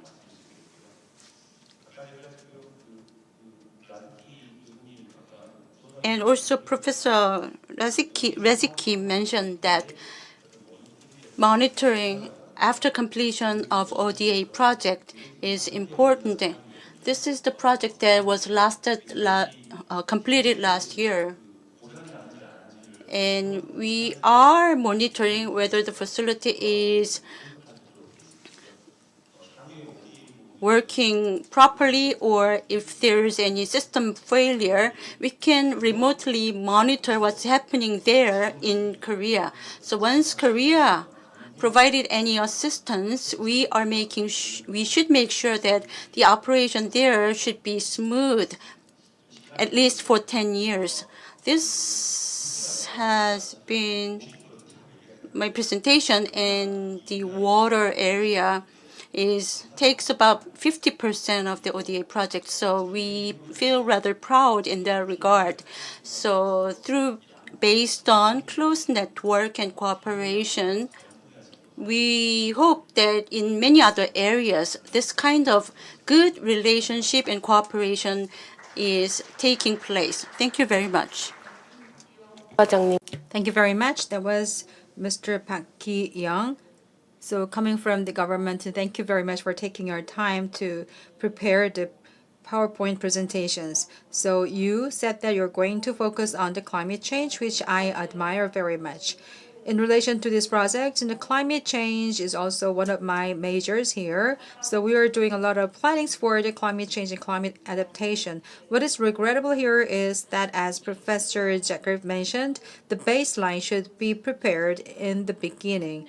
And then also the projects of the climate-related programs, we have to know how effective they are based on the data collected. If we had those kind of data availability, then we will be able to say for sure what we have achieved so far. However, so far we didn't have a lot of data collected, so we cannot say a lot of words about these things. Now that we are trying to expand our projects and businesses, I really hope that you can keep that in mind, that we need to have the record of performances that we are achieving. Then later we will be showing and sharing the results afterwards. Now I'd like to ask Professor Yoon Mi-kyung from Catholic University to be a discussant. She was a member of the International Collaboration and Committee of the International Coordination. And I skipped one thing, and then also she's also a member of the International Advisory Board, so which I almost forgot to mention. Thank you very much. Thank you very much, Dr. Chung Ju-young. And so I was enjoying the presentations as well. So that we just leave Dr. Reski just bewildered with Korean language, why don't I just use English, since I prepared English for him. Like to welcome this kind of study because I find it's a new type of study in two ways. First of all, this is, as far as I understand, as far as I know, it is the first study where we are doing a very systematic and comprehensive study from the viewpoint of the partner country. And so from that point of view, I think this is a new effort and very much necessary effort, and I hope more of this kind of study will be done in the future. Second, this is a new type of study because it's a collaborative research study. And I have identified two other kind of projects that Korea did in Indonesia, which Dr. Chung Ji-won mentioned in her presentation. There were two projects that I wanted to emphasize as a kind of research collaboration projects. The Jambi project, and the other one in the ocean survey project. I found that this kind of very close research collaboration was not done before. So I think this kind of new research collaboration can be a programmable project which Korea can sort of have a more coherent kind of programmed projects in Indonesia. So I think from that point of view, this type of project and this particular study is very much welcome. As Dr. Chung Ji-won mentioned, I was very happy to participate in this study, and I was in Indonesia with Baekhyun 부장님, and I had the opportunity to actually meet Dr. Reski in the midst of his survey, taking the survey. And my role in the study was very small. I did a case study of benchmarking the other donors, and my focus was on Australia. So I would like to say a little bit about my findings in terms of what LPEM found. So what lessons we can draw from Australia's international development cooperation in Indonesia. Australia is the second largest donor in Indonesia, but Australia seems to be very modest about its position because it says it's only 10% of what Indonesia gets. It's pale relative to what Japan is providing, which constitutes about 40%. And Korea's ODA to Indonesia is just about 20% of what Australia is providing. So I think we ought to be very modest and should not have too much of what we can achieve, but focus on what the marginal productivity of $8 spent. So from that point of view, I just wanted to highlight on 3 points which LPEM mentioned as the remaining challenges that he identified from the survey is our activities in the regional governments and how that is not so well communicated with the national government. The second point is about the inefficiency arising from the utilization of third-party countries. And the third point is the delays of project activities to complex chain of command, especially when third-party consultants are used, and that there is little feedback and follow-up activities after a project is undertaken. And with respect to these, somewhat what is perceived as a weak point of Korean ODA in Indonesia, I'd like to say a little bit about what I found with respect to Australia, what lessons we can draw from what they are doing with respect to these 3 points. One thing I found about Australia is that they're very centrally coordinated.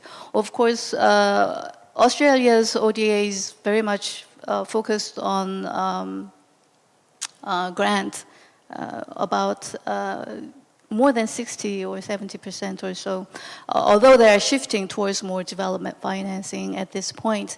But Korea's ODA to Indonesia is about 50% grant. So it's a very different type of approach, but still, I think we can find some relevance from the Australian experience. One thing is that the Australian ODA is very centrally coordinated by the foreign ministry, even though they extensively use third-party consultants.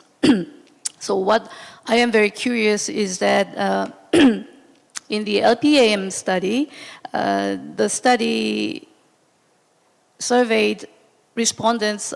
About 40%, more than 40% of them have experience with other donors, especially Australian donors. So I'm curious as to see, because he didn't really compare Koreans' ODA with other donors. So if this very complex kind of chain of command and difficulty of communication is very unique to Korea, or is it more systematic with respect to how IDC is done overall? So if we can make some comparison to Australia, that will be quite enlightening. Another thing I found with Australia is that they're very good on doing result-based, incentive-motivated, and regionally focused projects. One of the representative example is the provincial road improvement and maintenance program, and some of the WASH projects in which they did water connection in regional governments.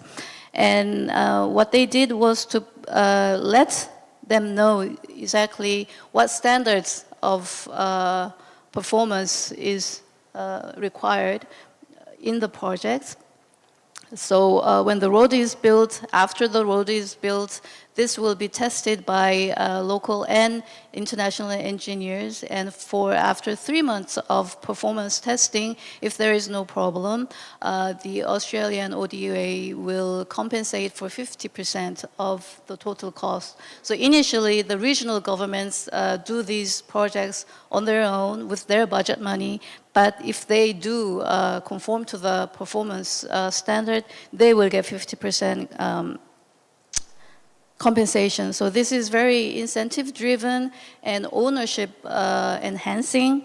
And what is most important about this is that the Indonesian national government actually scaled up these projects into other regional governments. So they're was scaling up. And another point that relates to these programs is that they were very much follow-up projects from previous kind of similar projects. They did a thorough interim review and then did a follow-up projects later on. So I think based on what LPM found to be quite weak in respect to Korean ODA, these are some of the points that we can benchmark from the Australian experience. So this is all I have to say. Thank you very much. 네, 윤미교. Thank you very much, Professor Yoon.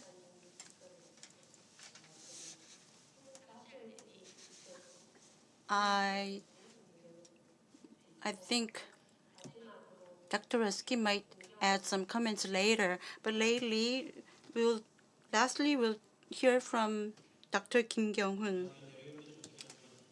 Good afternoon. My name is Kim Kyung-hoon of KIEP, and I'm not an ODA expert, but I would like to talk from the perspective of expert of Indonesia. So I would like to suggest some solutions for future relationship with Indonesia. After COVID pandemic, it has showed steady growth and it has become a upper middle income country. And for such a country, of course, assistance is important, but rather than grant, loan and combined financing is more needed. Accordingly, Indonesia is verifying and diversifying development financing, and Sarana Multi-Infrastructure SMI assets have been increased for more than 12-fold over the past 8 years. And Indonesia's National Fund, Indonesian Authority Fund, was established. INA, together with international investors, has the role to identify domestic projects. And the government, on its part, by reflecting the needs of the development, is actually coordinating various projects based on the information. And ODA volume has increased and has become the first recipient country of Korea, and the loan took about 50 to 60%, but it's going to increase more. But as you well know, there aren't not that many development financing tools, so there's some mismatch with countries like Indonesia. Therefore, Korea should introduce various financial financing tools so that in the future we can cooperate more with the Indonesian authorities. Next is development cooperation area. After the new government establishment, we expect that there are some more need in these major areas. And also, it is also indicated in its national strategy plan. The 2030 greenhouse emission reduction target should also be released, and the Indonesian government will have more need for resources for that and technology as well. Thus, the energy transition and partnership in advanced countries can help in these areas.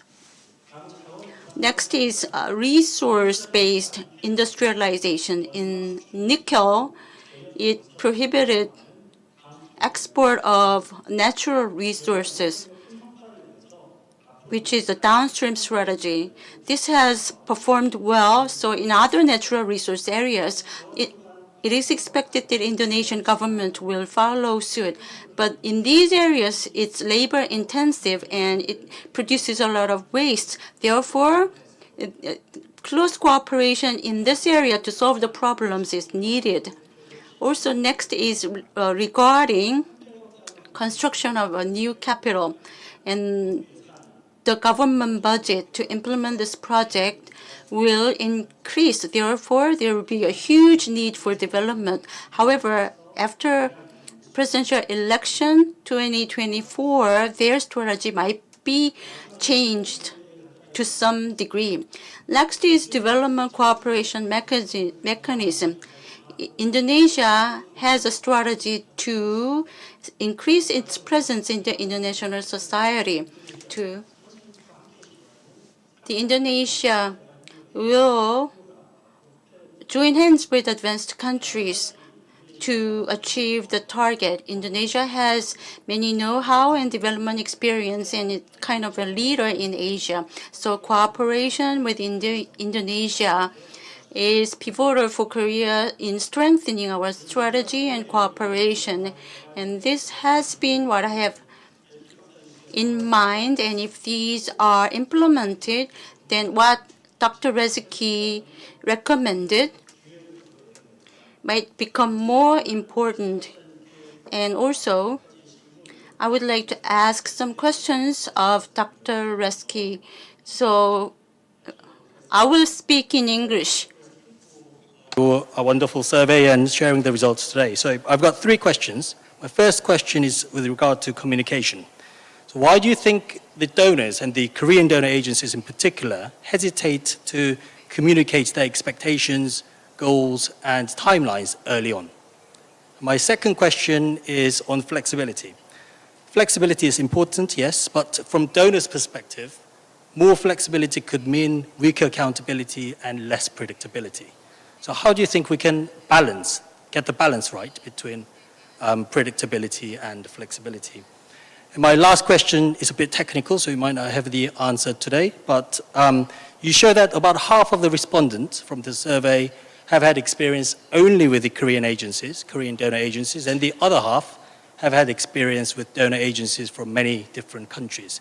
Did you find any differences in their responses to the survey questions from these 2 distinct groups of respondents? Thank you. 감사합니다.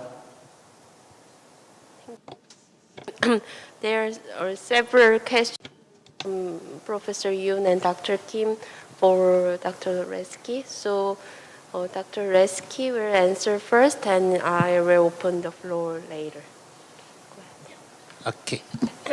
Great. Thank you for the insightful discussion and also comment, and especially question. So I think in general, what I would like to highlight is the comment from maybe the last one, because that's the latest. And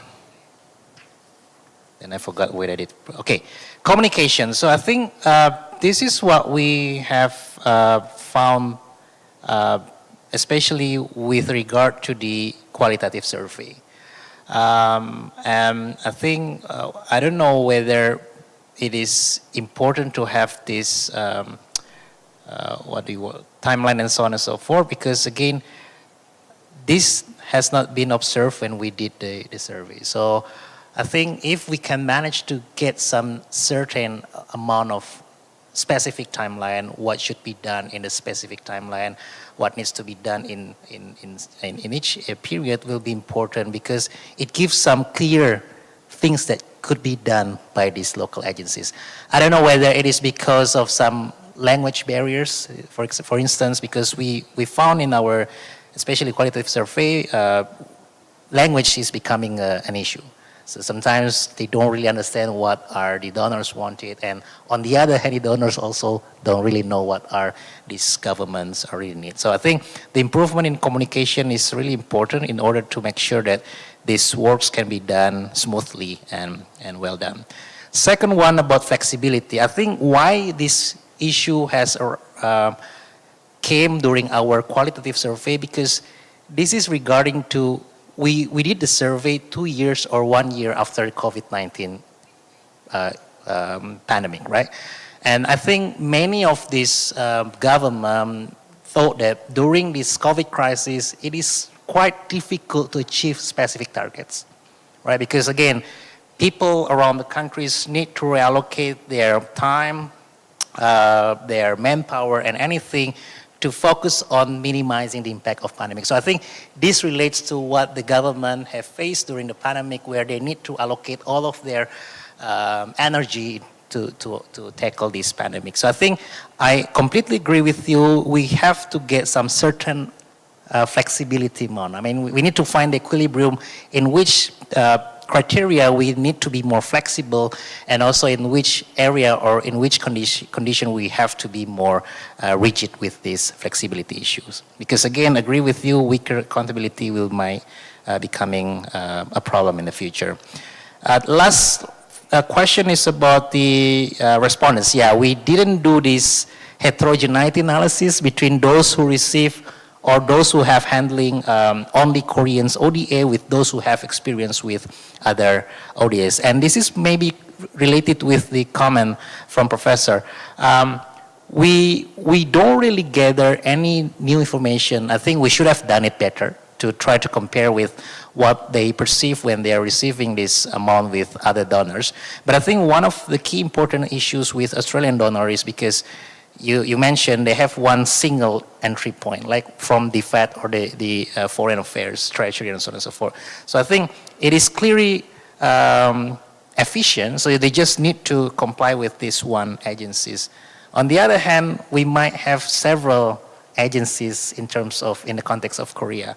And related to this, the third party, this is becoming an issue when you have other donors. So if a project is funded by more than one donors, for example, Korean donors and also from Australia and also from other UN agencies, it's becoming complicated for many local government, for these recipients. Because again, you need to follow who is the real boss, right? And for many cases, this is becoming a blur issue. I mean, it's becoming blur, and then it's quite difficult for many of these government or recipients to follow. I think that's what we call these third-party consultants, I guess. We don't say that we have to minimize this number of third parties, but I think related to Mr. Kim comment, maybe need to have some clear communication strategy in order to make all of these recipients can do everything in a good manner.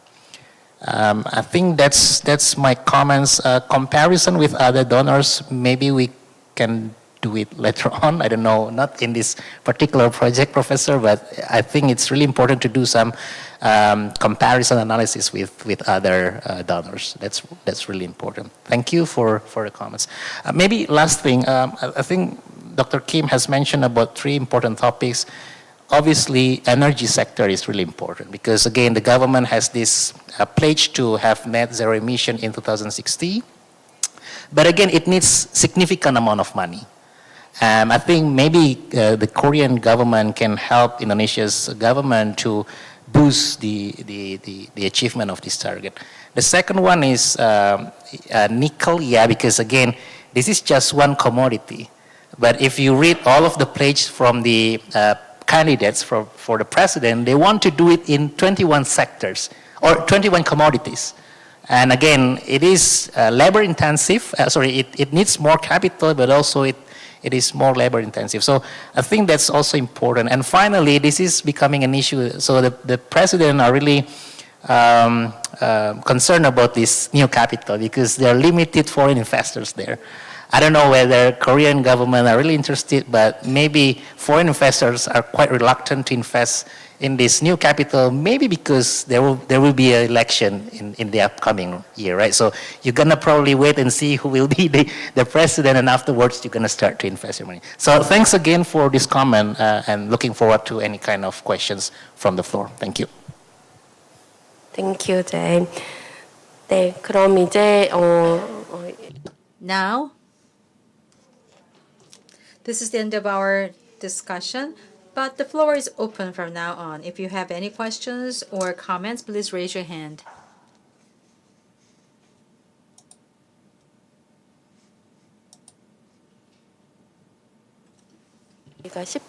We have 10 minutes. We have as many as 10 minutes.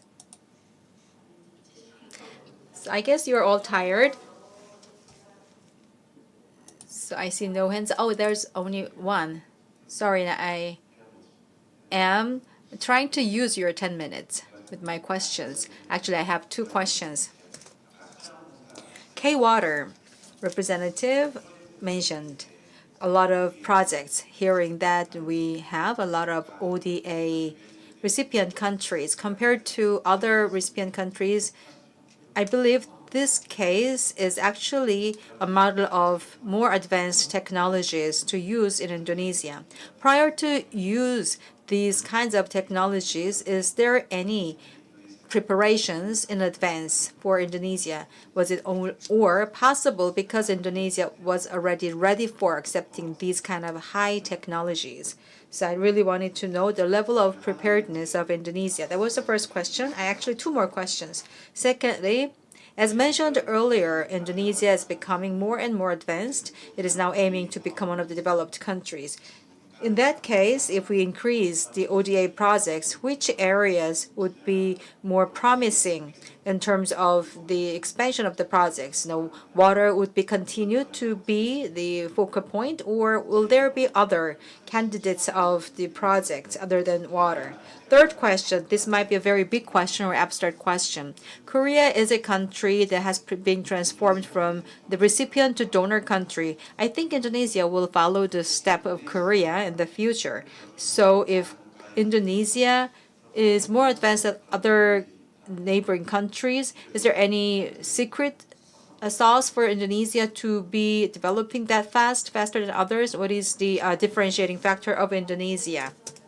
Thank you very much. I think these questions can be answered by Mr. Park Ki-young and also the Dr. Jung, and also lastly, regarding Indonesian differentiating factor, Dr. Reski will be able to answer that. So with that order, we'd like to start answering the questions. Thank you very much for your question. If you look at Indonesia as a country, I talked about the advanced technologies and high technologies and how they were just developed that far. So I've been only describing these things, but I'd like to add my own feeling. If you see Indonesia as a country, although I didn't describe it, I think Indonesia is beyond a recipient country. I think Indonesia is a partner country that has to grow together with Korea. I'm saying this because, in part, Indonesia is a democratic and liberal country, and Garuda is the national emblem of Indonesia. It says in there, unity within diversity. So I told you that it takes 9 hours to get to Indonesia. It looks far by geography, but they are very common with us because they love diversity and they love freedom and they are a liberal country. So I think these are the strengths of Indonesia. Me and Indonesia, and we have a 10-year history of doing business together. At that time, in the beginning, the government officials were working so hard, and in any forum, they were asking very fiercely the questions about the secret sauce of other countries already. So one of my acquaintances was working as an advisor to Indonesia, and he said one thing that I can still remember. He said that Indonesian people are saying that you have to do these things and others. But from people from Korea, they want to direct some trend and also the future trajectory. That's why Indonesians loved Koreans, because the Koreans were very clear. And we were talking about net zero as a future plan. So when I saw this starting of the project first, we had the question like, what do you need in 10 years, 5 years, or now? So why don't we just go together in terms of designing first? Those technologies that are needed in these projects, they can wait a little bit longer than now. For example, some of them can be done right now, but some of these technologies in the list can be realized after 5 years or 10 years. And then every year, 20 to 30 people from Indonesia are coming to Korea to finish the project together. So each unit period of this project is about 2 years, but they want to work with us longer than that. So I believe that under the PPP paradigm, we can work with them longer than 10 years in a row. So I believe that Indonesia can always accept the new and high technologies, but there should be a condition. The condition is working together with Korea. So let me answer your question, the second question. When you provided the support, it was not unilateral decision to have the support. As I said earlier, we have the CPC in Korea and we have the LPD in Indonesia, the long-term plan. So far, we were focused on water and also health and sanitation so far. Until they had the revision of this long-term plan of Indonesia, we had these kind of areas, and then we decided to add more areas like the climate change and climate condition, including these green factors. So in terms of the green, we can also include digital sectors as well. So all these will be always increasing in scope. As I said, between CPC and the long-term plan of Indonesia, they will be discussing all along in the future. Okay, I don't know whether I'm the best person to tell you whether which kind of sector that need to be done, but I think in terms of a country where they're aimed to become a high-income country, I think urbanization will be an issue, right? The more higher your income level, the more urbanized the communities. I think issues related to urban areas will be very important. So that will be one aspect that can be improved in the future. The second one is obviously transition. Energy transition is really pivotal because again, they have pledged to achieve this net zero emission in 2060, meaning that they have to close this coal plant plan. So I think it costs a lot of money and they don't have it. So, and I think one of the, one issue is, this is not related to ODA, but investing in Indonesia is bad because it's addictive, right? Why? Because again, we have a lot of local people, the consumer, local demand is very huge, 250 million people there. So I think whatever you are doing in a country with this large amount of people will be very beneficial for all of these people. And lastly, about Indonesia's trajectory to become a high-income country. I mean, the government has this pledge in Indonesia 2045. Although we from LPM are quite skeptical with this target because again, you need very high growth to become a high-income country. So maybe funding from Korea can help to boost this target more quickly. But when we're talking about the stage of development, obviously, we look at South Korea, how South Korea or Korea has managed to become an advanced country quite short-term period of time. And that's also the way that we, Indonesia, want to adopt. So again, investment in technology, in R&D, and so on and so forth, having a good industry. So that's why I think most of our presidential candidates want to have a industrial pioneer in the country. So I think that's also a key issues there. But yeah, maybe the government will be the best person to answer this type of things that will be needed. That will be my comment. Thank you. Thank you, Diane. 네, 그러면 이제 1분 남았는데. Thank you very much. We have 1 more minute to go. Is there any one who add? I believe most of you have answered more than twice. Mr. Yoon, would you like to spend that 1 minute? Yes. Well, the secret sauce for Indonesian development at such a fast speed, I think there are 2. First one is financial stability, including banks and also fiscal policy. So fiscal condition of Indonesia is also favorable. I guess it was 2004 when the fiscal policy was adopted by Indonesia. So per capita, they wanted to have less than 3% of the deficit as a plan. So they continued that status up until the COVID-19. That is why Indonesia was able to evolve because of the fiscal policy. Secondly, starting from the mid-2000s, President Joko Widodo started the government-initiated project for development. So the government was initiating the projects utilizing the government-sponsored organizations, especially in the transportation. For example, toll road, which is a paid toll expressway, was started. So 1,900 kilometers were under construction starting from 2009. And also in 2010, actually, for 40 years, prior to that, they had the 40 million. It means that during the same period of time, they had twice the development of speed of the toll roads. The same will apply to the ports and also the other logistics infrastructure, and also private money will be also crowded in together. So I'm sure that this is the area that you can take interest in. I don't have anything further to add, but I would like to fill the gap here because I can be also adding some sauce here. One thing I would like to highlight here is that as the questions came from the floor, is enjoying the very fast development, and also by 2045 they have their national goal of becoming a developed country.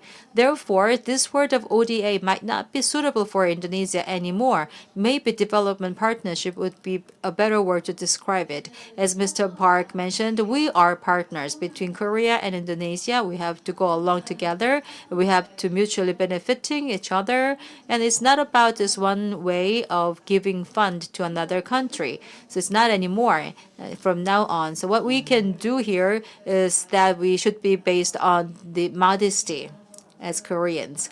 So that would be highlighted. Last but not least, in Indonesia as well, in fact, as Korea has a lot of conflicts among the line ministries, Indonesia also has some issues of the communications amongst the line ministries and the government. So I believe that Indonesia can do better. So I'm sure that these kind of questions can come from Indonesia, how to resolve the conflicts among governments and between local and central governments, because they have to be working together. So I really hope that Indonesia can solve the problem on their own. Thank you very much. 윤 교수님, 마지막 코멘트를 잘 맞춰주신 것 같습니다. Thank you very much for your final comment. Now, time's almost up. I don't know about you, but our discussion with Cambodia, and compared to that, this time our relationship is that of partnership. So the tone and characteristic of this discussion has been a little bit different. I have learned a lot from this session, and I actually personally learned a lot from the collaborative research projects. And thank you, Dr. Reski, and all of the discussants on the podium and all of the participants. Thank you very much. I will now close the session. Based on experience and knowledge you have, thank you for your enthusiastic discussion and communication. Please give them a big round of applause. With this, this has been our discussion and presentations, and the cooperation between Korea and Cambodia will be elevated to from that of ODA to business partnership. Thank you very much for your attendance and keen interest. Thank you.